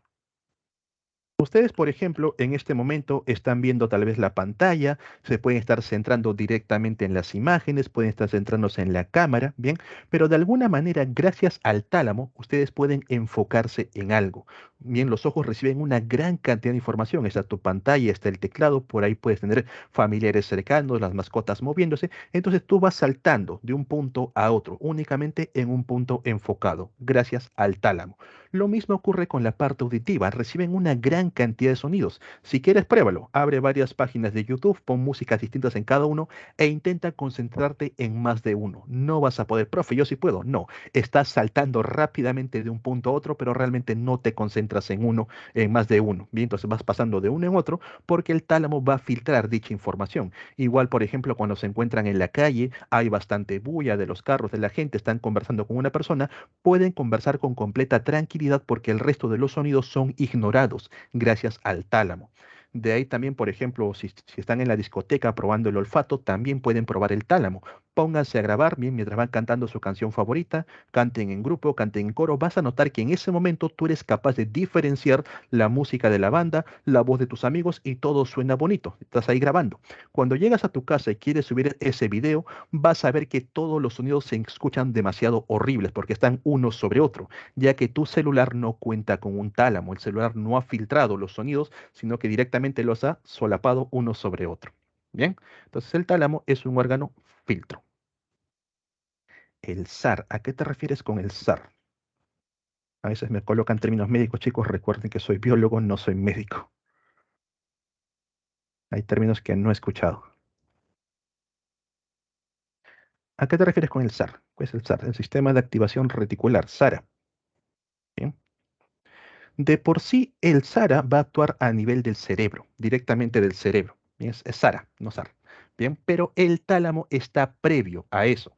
¿Qué pasa cuando una persona no tiene el tálamo directamente o tiene fallas del tálamo? Toda la información va a llegar sin filtro alguno al cerebro y el cerebro se tiene que encargar de poder procesar toda esa información y puede colapsar. Una persona se puede ver agotada. Por ejemplo, vamos con la parte visual. Los ojos son los primeros en recibir información. Bien, entonces tú estás viendo lo que pasa, pero estos ojos reciben demasiada información. Antes de llegar al lóbulo occipital, donde se puede activar el SARA, primero pasa por el tálamo, el cual va a filtrar únicamente la información en la que yo me quiero centrar. Si, por ejemplo, vamos por ahí, hay personas que debido a las crisis nerviosas, bien, debido a una crisis nerviosas, por ahí están demasiado nerviosos, se quedan ciegos, de la nada, se quedan ciegos, bien. Entonces, eh, Cuando va al oftalmólogo, bien, el oftalmólogo lo revisa los ojos y se da cuenta que los ojos responden, la retina se contrae y todo eso, entonces no hay daño al nivel del ojo. Lo manda directamente con el neurólogo. El neurólogo va a revisar primero el tálamo para ver si el tálamo no ha colapsado completamente, evitando que toda la información llegue. Si el tálamo está funcionando correctamente, finalmente revisa la parte del lóbulo occipital. Si la información que está llegando lo procesa correctamente. Bien. Entonces, el SAR o SARA actúa directamente en el cerebro. El tálamo es algo previo, está aquí. Bien, y primero va a pasar la información por aquí antes de llegar al cerebro, bien, para que la pueda filtrar. ¿Ok? Seguimos bajando y encontramos al cerebelo. Yo sé que muchos saben automáticamente que el cerebelo es el órgano que permite mantener la postura y el equilibrio. Bien, la postura y el equilibrio. Pero también, por ejemplo, ustedes han visto películas o han visto novelas donde a una persona viene una por atrás, le golpea la cabeza y se cae, se desmaya, profe, muy exagerado. No, es real. Si a una persona le dan un fuerte golpe a nivel del cerebelo, la persona colapsa por su propio peso. ¿Por qué? El cerebelo, aparte de mantener la postura y el equilibrio, refuerza las contracciones musculares. Bien, entonces al momento que el cerebelo es golpeado, las contracciones se liberan y la persona pues cae. Por eso que en la vida real, cuando una persona es golpeada en el cerebelo, colapsa y le va a costar levantarse porque sus músculos no ejercen la suficiente fuerza, hasta que poco a poco el cerebelo se reinicia, se vuelve a activar y se vuelve a levantar. Bien, el cerebelo también va a participar en lo que viene a ser los movimientos digamos, bastante finos, bien, la coordinación de los movimientos en sí. Aparte de los finos, como por ejemplo también cuando un jugador de fútbol va pateando la pelota para que las piernas puedan trabajar a la par. Ahora, algo que hay que entender, chicos, es que el cerebelo es el centro principal del equilibrio, pero no es el único. El cerebelo, para desarrollar esta función, se apoya en dos órganos más. Por un lado, bien, se apoya a nivel de los oídos, bien de los estatocistos, que ya les expliqué, y también se apoya de la vista. Gracias a la vista, ustedes pueden ubicarse en el espacio. Por ello que cuando una persona, digamos, ha tenido un golpe en el cerebelo, para saber si no tiene secuelas, no ha generado daño, acudes al neurólogo, el neurólogo te hace una prueba muy sencilla. Te vas a colocar de pie en posición de reposo y vas a cerrar los ojos, completamente cerrados. Entonces vas a notar que tu cuerpo se dirige hacia adelante, se dirige hacia atrás. A ese movimiento se le conoce como precesión. Es lo que hacen los trompos cuando van girando sobre su punto, pero no se caen. Entonces tu cuerpo hace precesión, se mantiene todavía en equilibrio. Si cuando cierras los ojos te vas hacia un lado, hacia adelante, hacia atrás, hacia un costado, quiere decir que el cerebelo ya presenta daño, no está manteniendo el equilibrio correctamente. Bien, y en el caso de los oídos, ya les mencioné el ejemplo, cuando ustedes giran y giran y giran, bien, cuando se bajan del trompito, si cierran los ojos, se caen más rápido. Si mantienen los ojos abiertos, como que la vista y el cerebelo van a tratar de mantener en equilibrio hasta que por ahí los estatolitos puedan calmarse y ahora sí, regresas a la posición de equilibrio. Bien, por último tenemos al tallo cerebral. El movimiento ocular. Bueno, eso controlado por los pares, pero directamente los ojos nos permiten ubicarnos en el espacio. Por eso que quizás ustedes hayan visto algunos efectos visuales donde te colocan cosas más o menos de costado y tú te mareas. ¿Por qué? Porque la información que están recibiendo tus ojos como que no coordinan con lo que tú conoces normalmente. Y entonces estás viendo ese ejemplo y te tiendes a caer. Bien, te tiendes a ir hacia un lado, porque estás recibiendo una información confusa. Bien, entonces el cerebelo se apoya con la vista y se apoya con el oído. Eh, Esto también, por ejemplo, bueno, ampliando un poco más el tema, se han visto ejemplos de guerras bélicas. Hay un tipo de granada que se conoce como una granada aturdidora. ¿Qué hace la granada aturdidora? Emite una luz brillante y emite un sonido fuerte, lo cual ciega a la persona y también bloquea el oído. Bien, es un sonido muy fuerte. Entonces la persona no se puede mover, profe, pero ¿por qué? Si simplemente es la vista y el oído, porque el cerebelo es el único que está manteniendo el equilibrio. Entonces la persona es como que está mareado, se queda paralizado hasta que poco a poco la vista se recupera y el oído también, y ahí recién puede reaccionar. Bien, son cositas que uno puede revisar por internet si gustas. Ahora, manteniendo la parte bélica, vamos al tallo cerebral.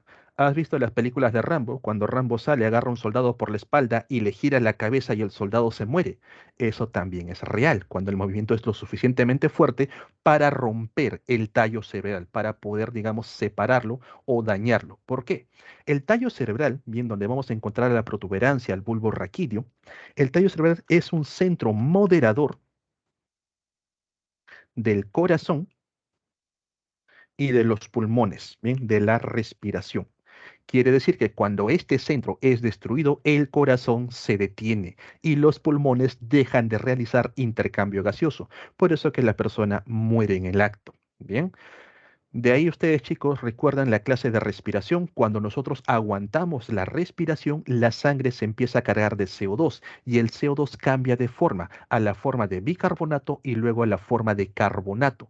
En el proceso libera iones hidrógeno. Estos iones hidrógeno acidifican la sangre y el bulbo raquídeo lo detecta. Detecta que la sangre está ácida y manda una señal a los pulmones para realizar intercambio gaseoso. Por eso es que ustedes tienen respiración automática, no tienen la necesidad de estar pensando en respirar mientras duermen porque el bulbo raquídeo se encarga de eso, detecta pHs ácidos, activa los pulmones para que realicen intercambio gaseoso. Bien, lo mismo ocurre con el corazón para mantener la circulación. Ahora, algo que no vas a ver en las películas, pero sí vas a ver en la vida real, es que si a un animal tú le rompes el tallo cerebral, aparte de tener el corazón y la respiración, el animal hace sus necesidades encima, se orina, se defeca encima, porque el tallo cerebral también controla, bien, lo que viene a ser la función digestiva, los movimientos peristálticos, el ensalivado, la deglución. Entonces, al momento que se destruye el tallo cerebral, el animal simplemente libera todo el contenido que está presente, bien, en su sistema digestivo y básicamente también se orina encima. Bien. Entonces, ahí tenemos a las funciones del tallo cerebral. Ok, chicos, hasta aquí. ¿Alguna duda, alguna consulta? ¿Todo bien con la parte del encéfalo?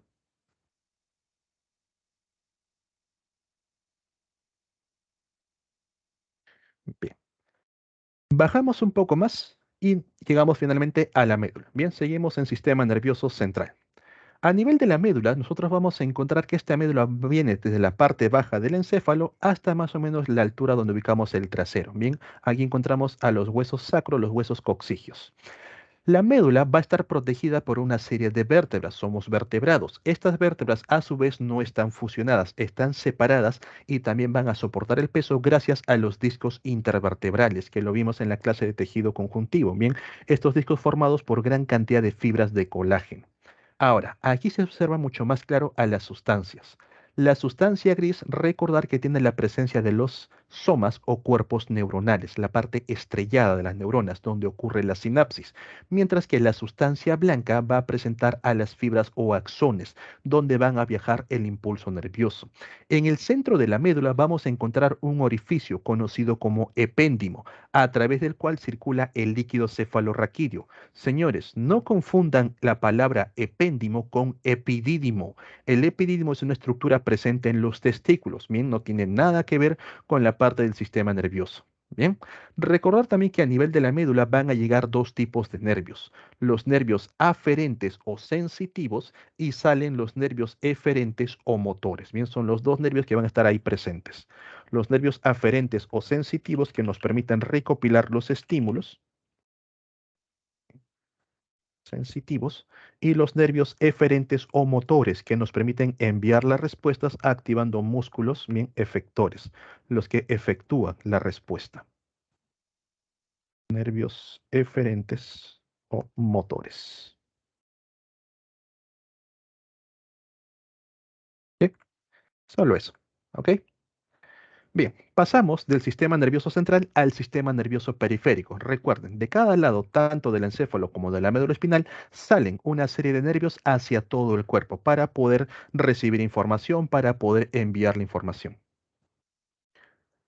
La quiropraxis. La quiropraxis es un acomodamiento de los huesos. No es que se separen completamente, se requiere mucha fuerza de por sí, pero por ejemplo ayuda a liberar tensión entre los huesos. Esos conejitos que tú escuchas no es hueso con hueso, por si acaso. Entre los huesos tenemos un líquido conocido como el líquido sinovial, ¿te acuerdas? Ese líquido sinovial está formado principalmente por agua. Los conejos, el nombre científico no es conejitos, sino se llaman cavitaciones. Bien. ¿Y por qué se producen las cavitaciones? Cuando tú ejerces presión en el agua cambia de estado, ¿bien? De lo que está en estado líquido cambia al estado sólido y cuando la presión se libera, regresa al estado líquido. Es ese sonido que escuchas cuando revienta la burbuja, eso viene a ser el conejito. Entonces, no es los huesos en sí, sino son los espacios entre los huesos donde está el líquido sinovial para tratar de acomodarlos. ¿Que te relajen un poco? Sí. Bien porque, digamos, de cierta manera disminuye la presión y eso genera un efecto relajante. ¿Bien? Profe, ¿a la larga me puede alterar los huesos? No. Sacarte conejitos a cada rato no malforma tus huesos. Bien, ya se ha probado. Ok. Ahora, como te decía, a partir del sistema nervioso central va a surgir el sistema nervioso periférico. De la parte del encéfalo, bien, cerebro, cerebelo, todos ellos, surgen los llamados nervios craneales o pares craneales. Bien. Señores, muy importante que los conozcan. Yo no voy a explicar uno por uno porque perdemos tiempo, pero lo que sí deben saber, número uno, es el número del par craneal. Son 12, no se olviden. Número dos, deben saber el nombre. Y número tres, el tipo. Hay nervios sensitivos que únicamente reciben información. Hay nervios motores que únicamente envían la respuesta y tenemos los nervios mixtos, aquellos que pueden realizar las dos acciones. Bien, muy importante conocer al par olfatorio, el nervio óptico y también tienden a preguntar por el vago, bien, porque el nombre da mucho que hablar, el par 10. Entonces, chicos, para facilitarles las cosas, vayan a Google y buscan mnemotecnias de nervios craneales, bien tal como suenan mnemotecnias, y van a encontrar una serie de palabras que les van a ayudar a poder reconocerlo. Busquen las mnemotecnias que tengan a estos tres, el número del par craneal, el nombre de par craneal y el tipo, bien, que son las tres preguntas básicas de San Marcos. En contraparte, antes de la médula van a surgir los llamados nervios raquídeos o nervios espinales, y estos los agrupamos en cuatro tipos. Atentos. Cervicales, cervis, cuello, los que se ubican a la altura del cuello, vienen a ser ocho, bien, ocho cervicales. Torácicos o dorsales, que se ubican a la altura donde están los pulmones, a la altura del pecho, bien. Ahí tenemos a los 12 torácicos o dorsales. Luego, donde se forma la curvatura hacia el trasero, ahí encontramos a los lumbares, ¿bien? Vienen a ser 5 lumbares. Cuando a veces te levantas mal, profe, me duele la espalda, directamente son los lumbares los que más duelen, ¿bien? Los dorsales o torácicos difícilmente van a doler, pero es donde más salen conejitos. Finalmente, ya en el propio trasero vamos a encontrar a los sacros, que vienen a ser 6.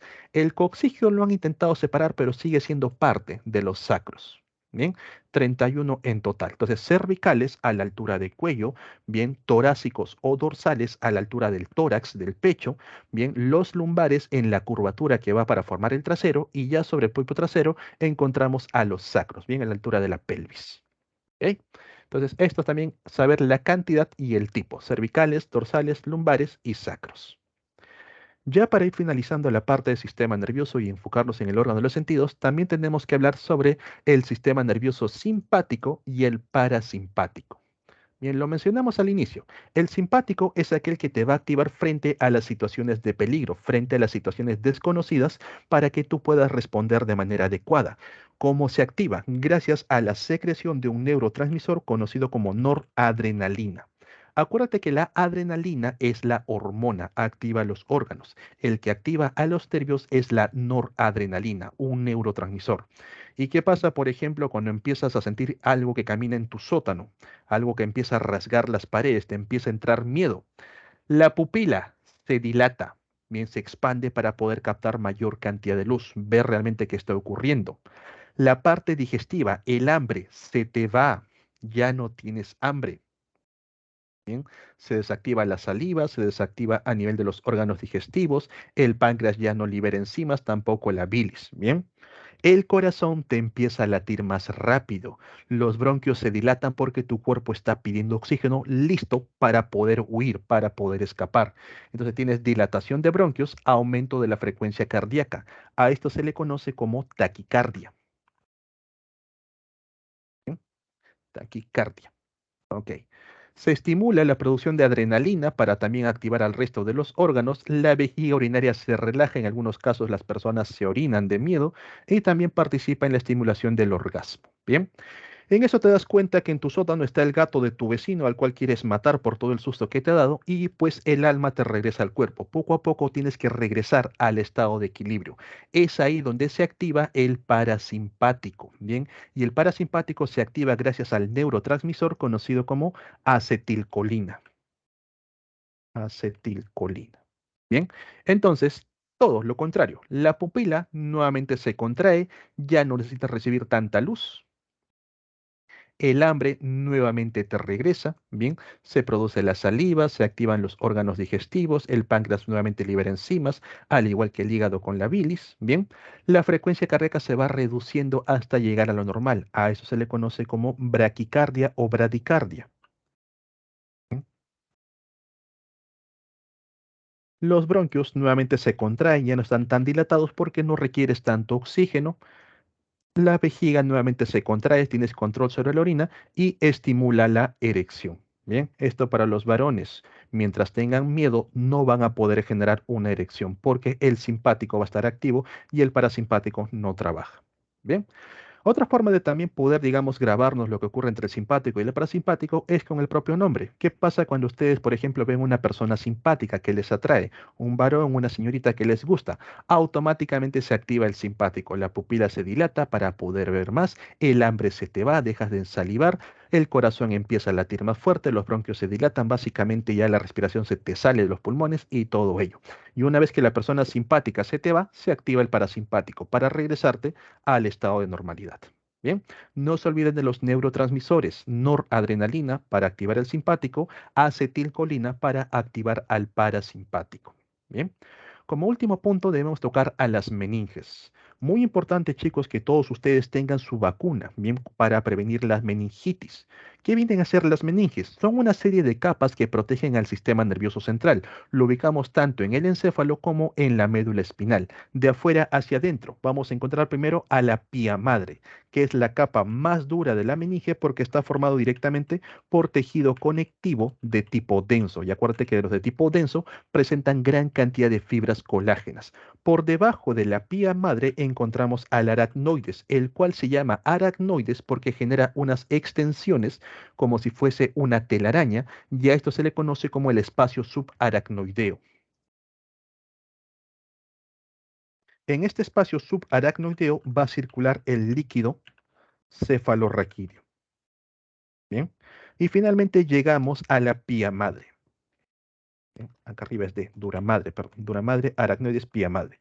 La pía madre, no sé si han visto el papel celofán, conocen el papel celofán, es así, es una capita delgada que va a recubrir bien al sistema nervioso central. Al momento que los médicos levantan a la pía madre, ya recién, por ejemplo, tienen contacto con el cerebro. Y algo que observas en la pía madre es que tiene una gran cantidad de vasos sanguíneos, es muy vascularizado. Bien. El líquido cefalorraquídeo tiene contacto tanto con el aracnoides como con la pía madre. En ese líquido cefalorraquídeo vamos a encontrar la presencia de células de defensa del sistema nervioso. Hablamos de linfocitos, hablamos de microglias. ¿Y por qué ocurre la meningitis? Tenemos una gran cantidad de bacterias y virus que son las que van a provocar este daño, van a intentar atacar a la parte del sistema nervioso y sobre todo aquí, en el líquido cefalorraquídeo. Frente a ello, las meninges responden inflamándose y elevando la temperatura. Esta inflamación ya genera presión sobre el sistema nervioso central y el aumento de temperatura son temperaturas muy altas, 41, 42 grados, van generando más daño al sistema nervioso central. De ahí la importancia de las vacunas, porque una persona que padece de meningitis, lo más probable es que muera. Bien, pocas veces se sobrevive y aquellas personas que logran sobrevivir a las meningitis van a quedar con daños al sistema nervioso, pueden quedar, digamos, paralizadas, parapléjicas o con problemas de coordinación o aprendizaje. Bien, entonces chicos, muy importante que ustedes tengan su vacuna contra, bueno, a las meninges. No se olviden, de afuera hacia adentro, dura madre, la más dura, llamada así por el tejido conectivo denso, hartas fibras colágenas, aracnoides, llamado así por esos espacios que parecen telarañas, donde circula el líquido cefalorraquídeo, y la pía madre, que es una membranita que parece papel celofán, que es muy vascularizado, recubriendo bien al sistema nervioso central, tanto a nivel del encéfalo como en la médula espinal. Bien. Ok, chicos, hasta aquí sería la parte del sistema nervioso. ¿Tendrían alguna duda, alguna consulta antes de pasar a órganos de los sentidos? La sustancia gris está presente en ambos, en todo el sistema nervioso central. A nivel de lo que viene a ser la médula espinal, la sustancia gris está en el centro, mientras que la sustancia blanca está alrededor. En cambio, en la parte encefálica, por ejemplo, en el cerebro, la sustancia gris está alrededor y en el centro está la sustancia blanca. Bien, ustedes cuando vean una imagen de un cerebro cortado por la mitad, más o menos así, van a notar que hay presencia de unas manchas, unos espacios. Entonces van a notar que la sustancia gris está hacia la periferia y la sustancia blanca se encuentra hacia el centro. Bien, entonces entre el encéfalo y la médula espinal están en distinta posición. ¿Ok? ¿Alguna otra duda, consulta?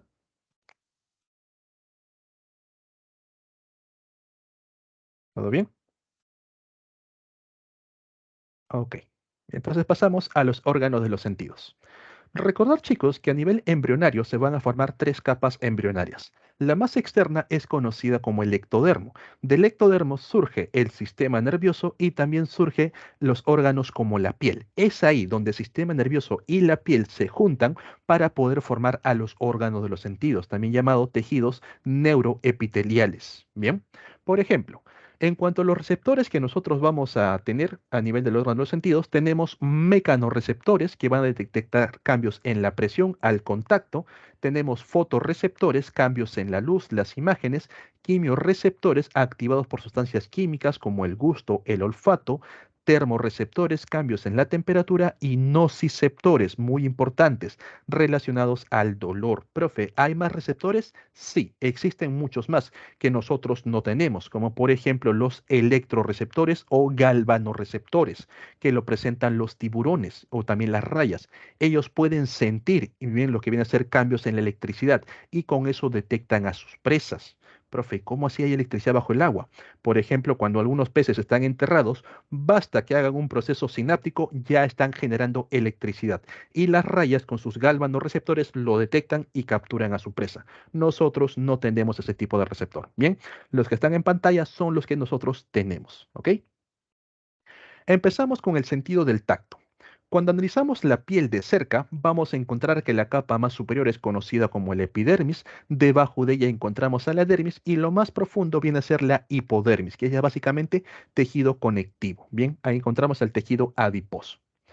De manera superficial encontramos a los corpúsculos de Meissner bastante arriba, lo cual responde a un contacto suave, a una presión bastante ligera. Cuando una persona te pasa la voz, cuando una mosca se te posa en la mano y empieza a circular, cuando una pulguita te empieza a morder, ahí tienes al corpúsculo de Meissner, bien, un mecanorreceptor que responde a presiones ligeras. Pero si nos vamos un poco más abajo, por aquí encontramos al corpúsculo de Ruffini.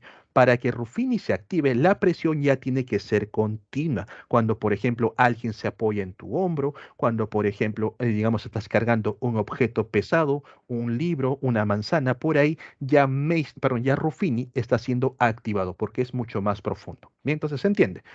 Meissner está más superficial, se activa rápidamente al menor contacto. En cambio, Ruffini necesita un contacto mucho más fuerte, una presión más elevada. ¿Qué ocurre con Pacini? Pacini, si se dan cuenta, está en lo más profundo. Para poder llegar a Pacini, la presión tiene que ser bastante alta. Pacini no es un mecanorreceptor. Cuando ya la presión llega a ese punto, genera dolor. Pacini es un nociceptor. ¿Bien? Entonces, Meissner y Ruffini son mecanorreceptores. Pacini actúa como nociceptor, como por ejemplo cuando por ahí estás caminando en la calle con tus sandalias y viene una chica con taco y te pisa justo con el taco. Bien, ahí Pacini se activa y envía las señales de dolor. Cuando por ejemplo te pellizcan, cogen bastante piel, presionan muy fuerte y recién empiezas a sentir dolor. Bien. Luego, otro tipo de también de nociceptor que vamos a encontrar son las terminaciones nerviosas libres. Ustedes, por ejemplo, cuando han ido a la playa y se han quemado la piel, la parte de la epidermis se retira, todas las células han muerto y poco a poco se van regenerando, pero al estar retiradas van a dejar a las terminaciones nerviosas libres expuestas. Por eso que cuando te colocas ropa o alguien te toca, por ahí ven que te has quemado los hombros, vienen y te meten un zape, te duele fuertemente, porque las terminaciones nerviosas libres son activadas al menor contacto, al estar expuestas. Bien, también son nociceptores. Entonces tenemos Meissner, Ruffini, mecanorreceptores, Pacini, terminaciones nerviosas libres como nociceptores. Vamos por partes. Luego, por este lado encontramos al corpúsculo de Krauss, bien, un termorreceptor. Acuérdense la K de Krauss de los grados Kelvin de temperatura y la temperatura en Kelvin son temperaturas frías. Krauss es un termorreceptor que detecta rápidamente al frío. Bien, profe, ¿cómo detectamos calor? Para ello también vamos a utilizar a Ruffini. Ojo con esto, Ruffini es un mecanorreceptor que también puede actuar como termorreceptor. Ruffini no es termorreceptor, puede actuar como uno, ¿bien? Y vean las posiciones. Krauss es más superficial frente a Ruffini. Por eso que nosotros cuando llega algo caliente, nuestra reacción, digamos, no es tan rápida. Por ahí una persona está que suda, está toda calurosa, pero por ejemplo, si nos tocan con algo frío, un cubito de hielo en la espalda, rápidamente te erizas porque el frío se detecta mucho más rápido. Si no me creen, hagan la prueba. Coloquen una taza caliente, un cubo de hielo, uno en cada mano y vean cuál de las manos ya no soporta la sensación. Van a notar que el frío es el que más les molesta, ¿bien? Porque Krauss es más superficial que Ruffin. Por último, tenemos a los discos de Merkel. Son mecanorreceptores, pero los discos de Merkel nos ayudan a identificar texturas.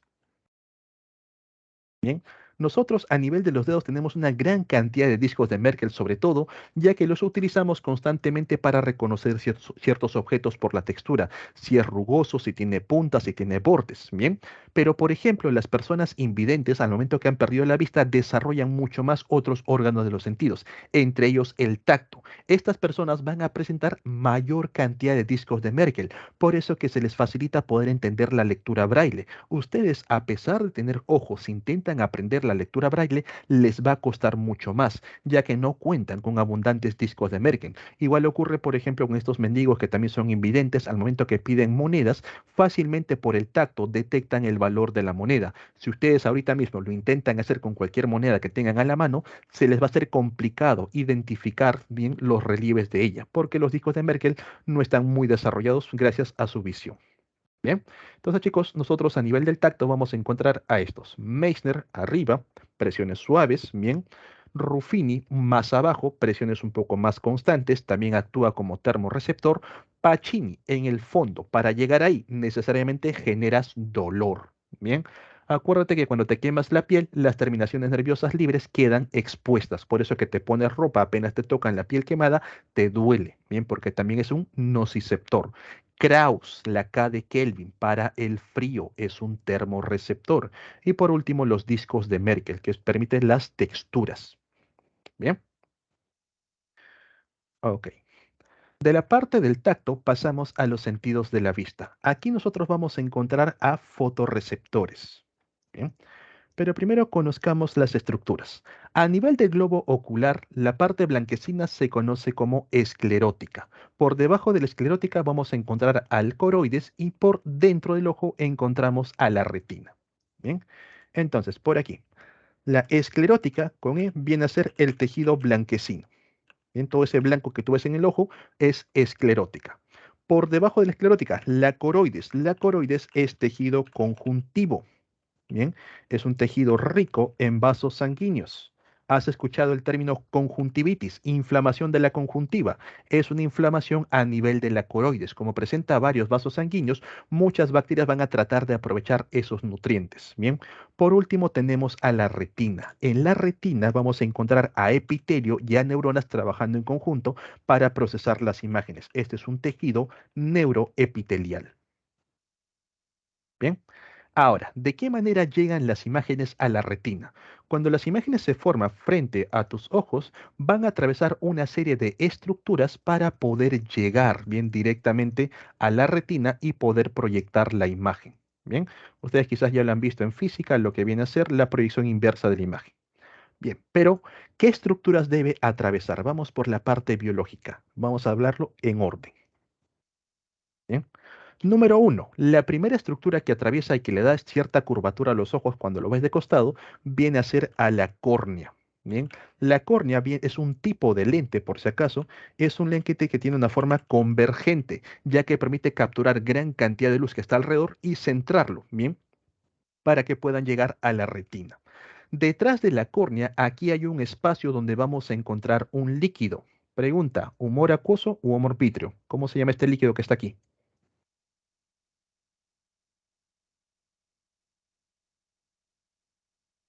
Humor acuoso. Bien, mucho cuidado al momento de confundirlo. Primero está la A y luego está la V. De esa manera se lo graban bien. Entonces, primero está el humor acuoso.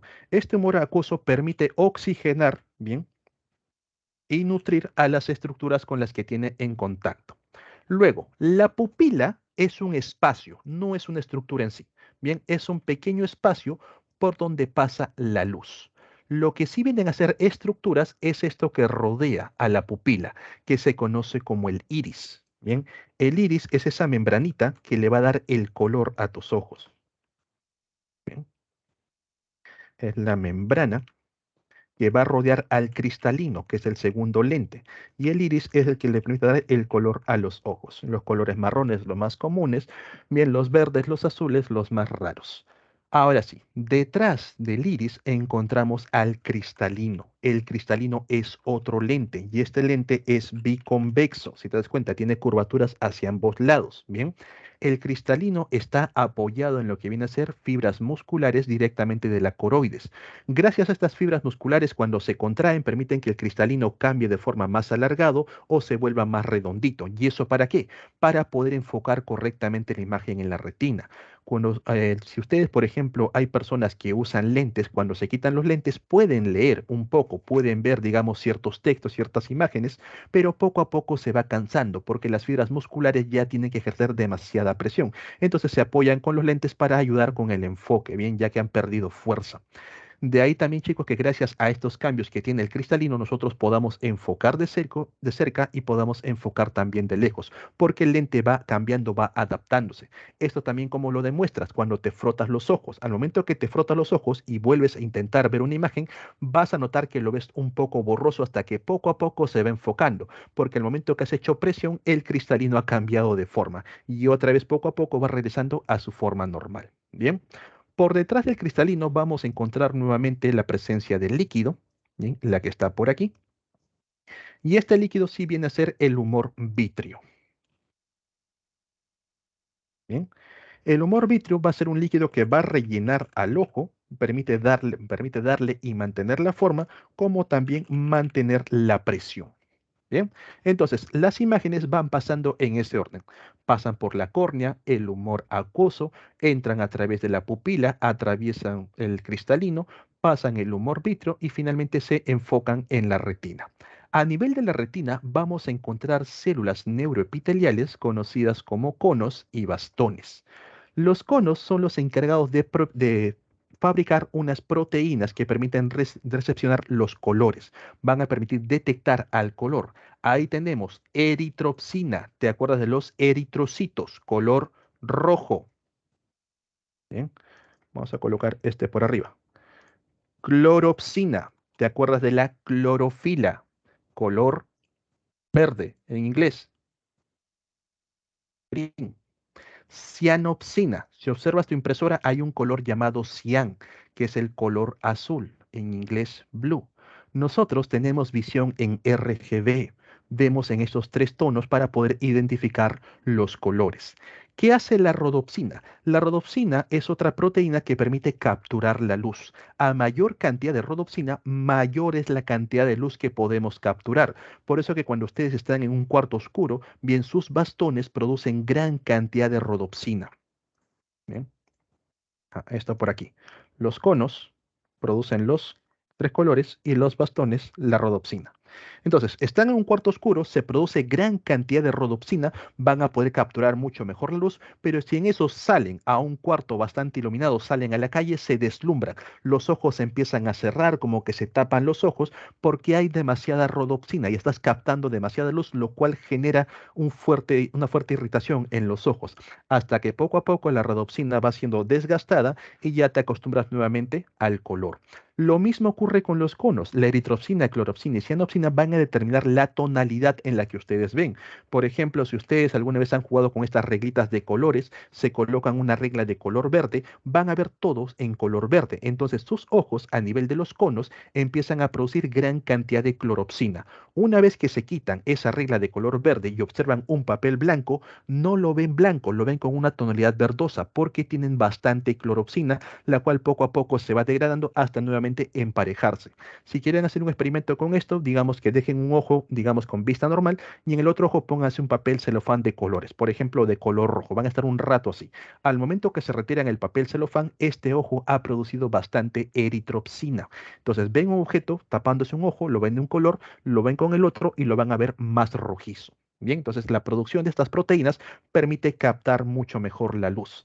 Algo que también se aplicaba, por ejemplo, era a nivel de los piratas con la rodopsina. Han visto que muchos de los piratas llevaban un parche en un ojo. No es por fines estéticos, no es que le faltase un ojo, sino que ese ojo, al estar en constante oscuridad, producía gran cantidad de rodopsina. Cuando tenían enfrentamientos navales, muchas veces las batallas no eran en la superficie del barco, sino que se iban por debajo, por dentro, en las cámaras, donde no había luz alguna. Entonces ahí el pirata simplemente cambiaba el parche de un ojo al otro y ya tenía un ojo adaptado a la oscuridad, con lo que fácilmente podía ganar la batalla. Bien. Ok, entonces chicos, esto vamos a encontrar nosotros a nivel de la vista, los fotorreceptores. Pasamos a la parte auditiva. Los oídos bien funcionan como mecanorreceptores. El sonido viaja como ondas mecánicas. Estas ondas mecánicas van a ser captadas en el oído externo, el cual involucra al pabellón auricular, el lóbulo, básicamente la oreja, y el canal auditivo externo. Bien, el pabellón auricular va a permitir redireccionar los sonidos bien hacia el conducto auditivo. Todo lo que ustedes escuchan pueden hacerlo gracias al pabellón. Incluso si colocan sus manos en esta posición, bien, van a ver que escuchan mucho mejor. Los sonidos rápidamente rebotan hacia el canal auditivo interno, bien, perdón, externo. Entonces los sonidos van viajando, pasan por el canal auditivo medio y finalmente llegan hacia el tímpano, bien. Ahí ya nos encontramos en el oído medio. Bien, a nivel del oído medio ubicamos al tímpano, el cual es una membranita que va a empezar a vibrar con el sonido que recibe. Esta vibración se lo pasa a los otros huesecillos, permite que el martillo, el yunque y el estribo, que son los huesecillos más chiquitos que nosotros tenemos, también empiecen a vibrar aumentando la frecuencia de vibración. Todo lo que está de azul a nivel de oído medio. Estas vibraciones finalmente llegan al oído interno. Algunas de ellas se dirigen a los conductos semicirculares, bien, donde principalmente vamos a encontrar a los estatocistos para poder mantenernos en equilibrio. De ahí que si nosotros escuchamos una fuerte explosión, como que nos mareamos un poco, porque estos conductos han sido alterados, pero directamente para escuchar los sonidos van a dirigirse hacia la cóclea, también conocido como órgano de Corti o caracol. Bien, ¿qué vamos a encontrar a nivel de la cóclea? El tejido neuroepitelial. La cóclea, si lo ven en una microfotografía, presenta esta forma de un caracolito hacia arriba. En esta superficie vamos a encontrar a células epiteliales con la presencia de cilios y estos cilios responden a las vibraciones mecánicas, permitiendo cambiar la información de manera química y luego pasarlo al nervio auditivo para que viaje bajo la forma de impulso nervioso. ¿Bien? Entonces, ustedes de manera normal a nivel del órgano de Corti, a nivel de del caracolito, van a tener una gran cantidad de estas células en posición de V, las que se encargan de recibir las ondas mecánicas, pero ya con la edad, ya con traumatismos sonoros, cuando están reventando su mamarrata, cuando están reventando los balones de gas, estas células epiteliales son dañadas y desaparecen. Bien, la persona ya tiene problemas para poder escuchar. De suerte, las células neuronales no son dañadas, sobreviven, lo cual da cierta esperanza que a futuro desarrollemos algunas técnicas para recuperar al tejido epitelial y de esa manera las personas puedan volver a oír.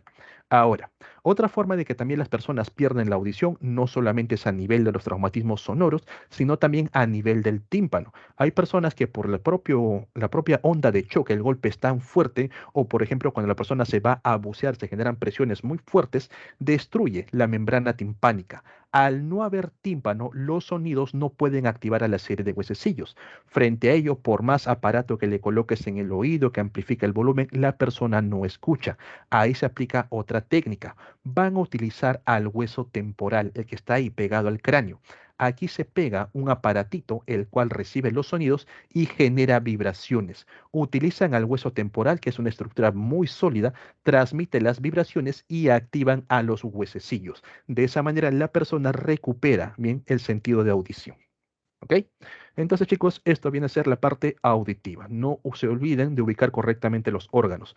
Oído externo, pabellón auricular, canal auditivo, oído medio, el tímpano, martillo, yunque estribo y oído interno, los conductos semicirculares, la cóclea o también llamado órgano de Corti. Bien, recuerde que es tejido epitelial el que recibe las ondas mecánicas y es el nervio auditivo el que transporta la información hacia el lóbulo temporal. Bien.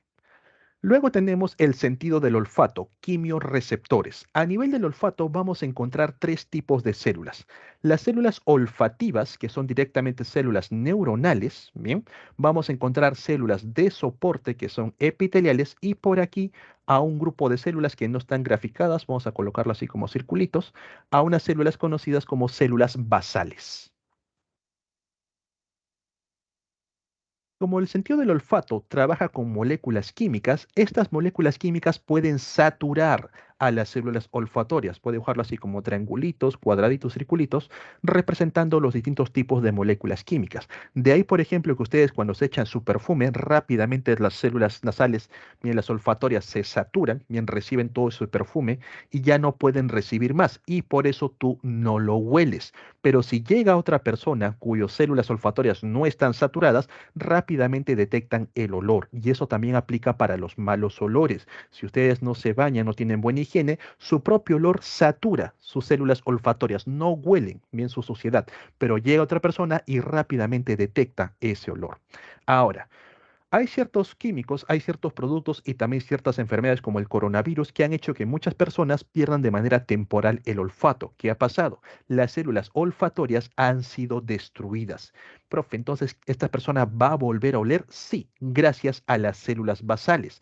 Las células basales son células madre. Estas células basales permiten regenerar a las células olfatorias, ¿bien? Y de esa manera la persona poco a poco recupera la sensación del olfato. Las células de soporte únicamente van a secretar mucus, una mucosidad también para proteger a las células olfatorias. Ahora, es muy distinto perder una célula olfatoria, la cual las células madre la pueden regenerar, a perder el bulbo olfatorio, que es parte del nervio olfatorio. Si una persona ya pierde el bulbo olfatorio, desarrolla anosmia. Pérdida total del olfato. La persona ya no puede oler porque los nervios ya no llevan la información. Bien, entonces tener mucho cuidado con las sustancias químicas que uno va olfateando día a día y darse cuenta que básicamente se puede saturar, así que tampoco te apliques muchos perfumes. Estos tres tipos de células, olfatorias, soportes y basales, también lo vamos a encontrar en el sentido del gusto, pero no se llaman olfatorias, se llaman células gustativas. Aquí encontramos a las células basales, bien, y por aquí también no están señaladas, encontramos a las células de soporte.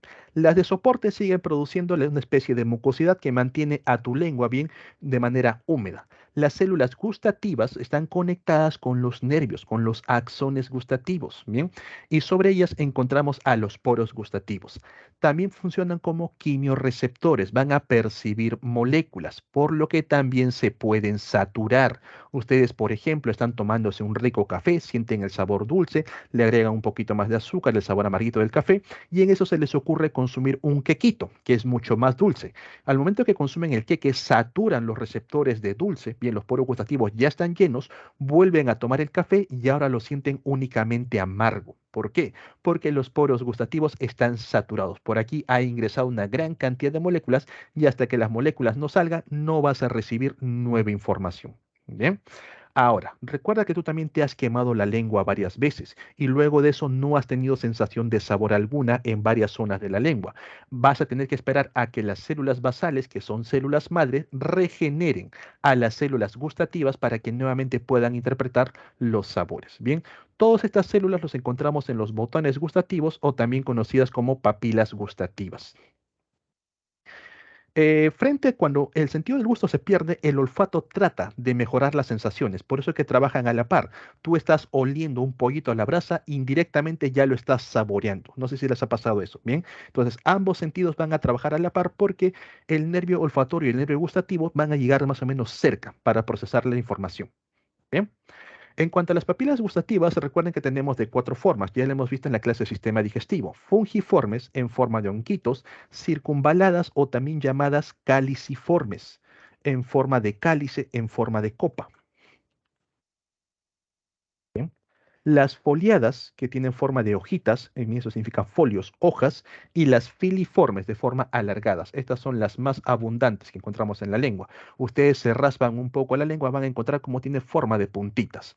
En cuanto a las sensaciones del gusto, recordar que la lengua se divide en tres secciones. Bien, primer tercio, segundo tercio, tercer tercio. Recordar también que toda la lengua tiene la capacidad de sentir todos los sabores, pero tenemos zonas afines a ciertos sabores. En la punta de la lengua, el sabor dulce. En el primer tercio, de manera lateral hacia los lados, el sabor salado. En el segundo tercio, de manera lateral, los sabores ácidos y en el tercer tercio, los sabores amargos. Existe un quinto sabor, el conocido como umami, el agridulce, el cual se ubica en toda la parte media de la lengua, bien, el sabor de chifa. Bien, chicos, hasta aquí sería la clase por el día de hoy. Bien, ¿tendrían alguna duda, alguna consulta? ¿Algo que no haya quedado claro?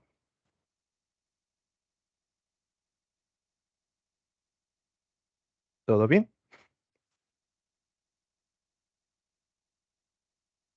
Ok. Como detalle, un último detalle para ustedes, porque me ha quedado un minutito de tiempo.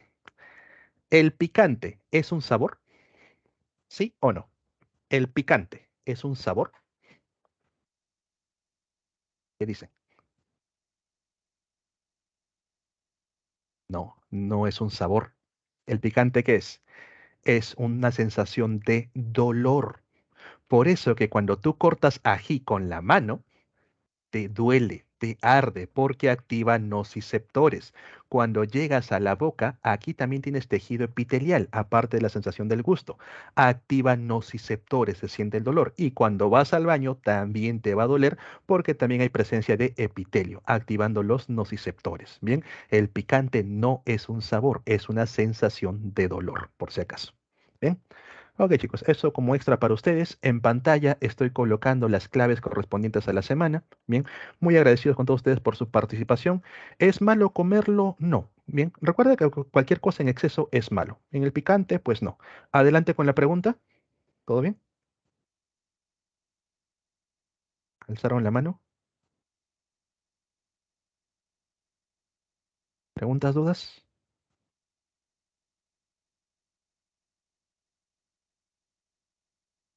Se me fue el internet, creo. Pregunta, chicos, ¿me siguen escuchando?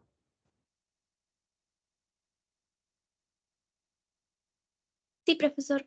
Ah, ya, no sé, se paralizó un rato toda la pantalla. Ok, ¿tienen dudas, consultas? Vi una mano alzada. ¿Todo bien? Ok. Bien, chicos, cuídense bastante, estudien un montón. Nos vemos la siguiente semana. Bien, chao, chao.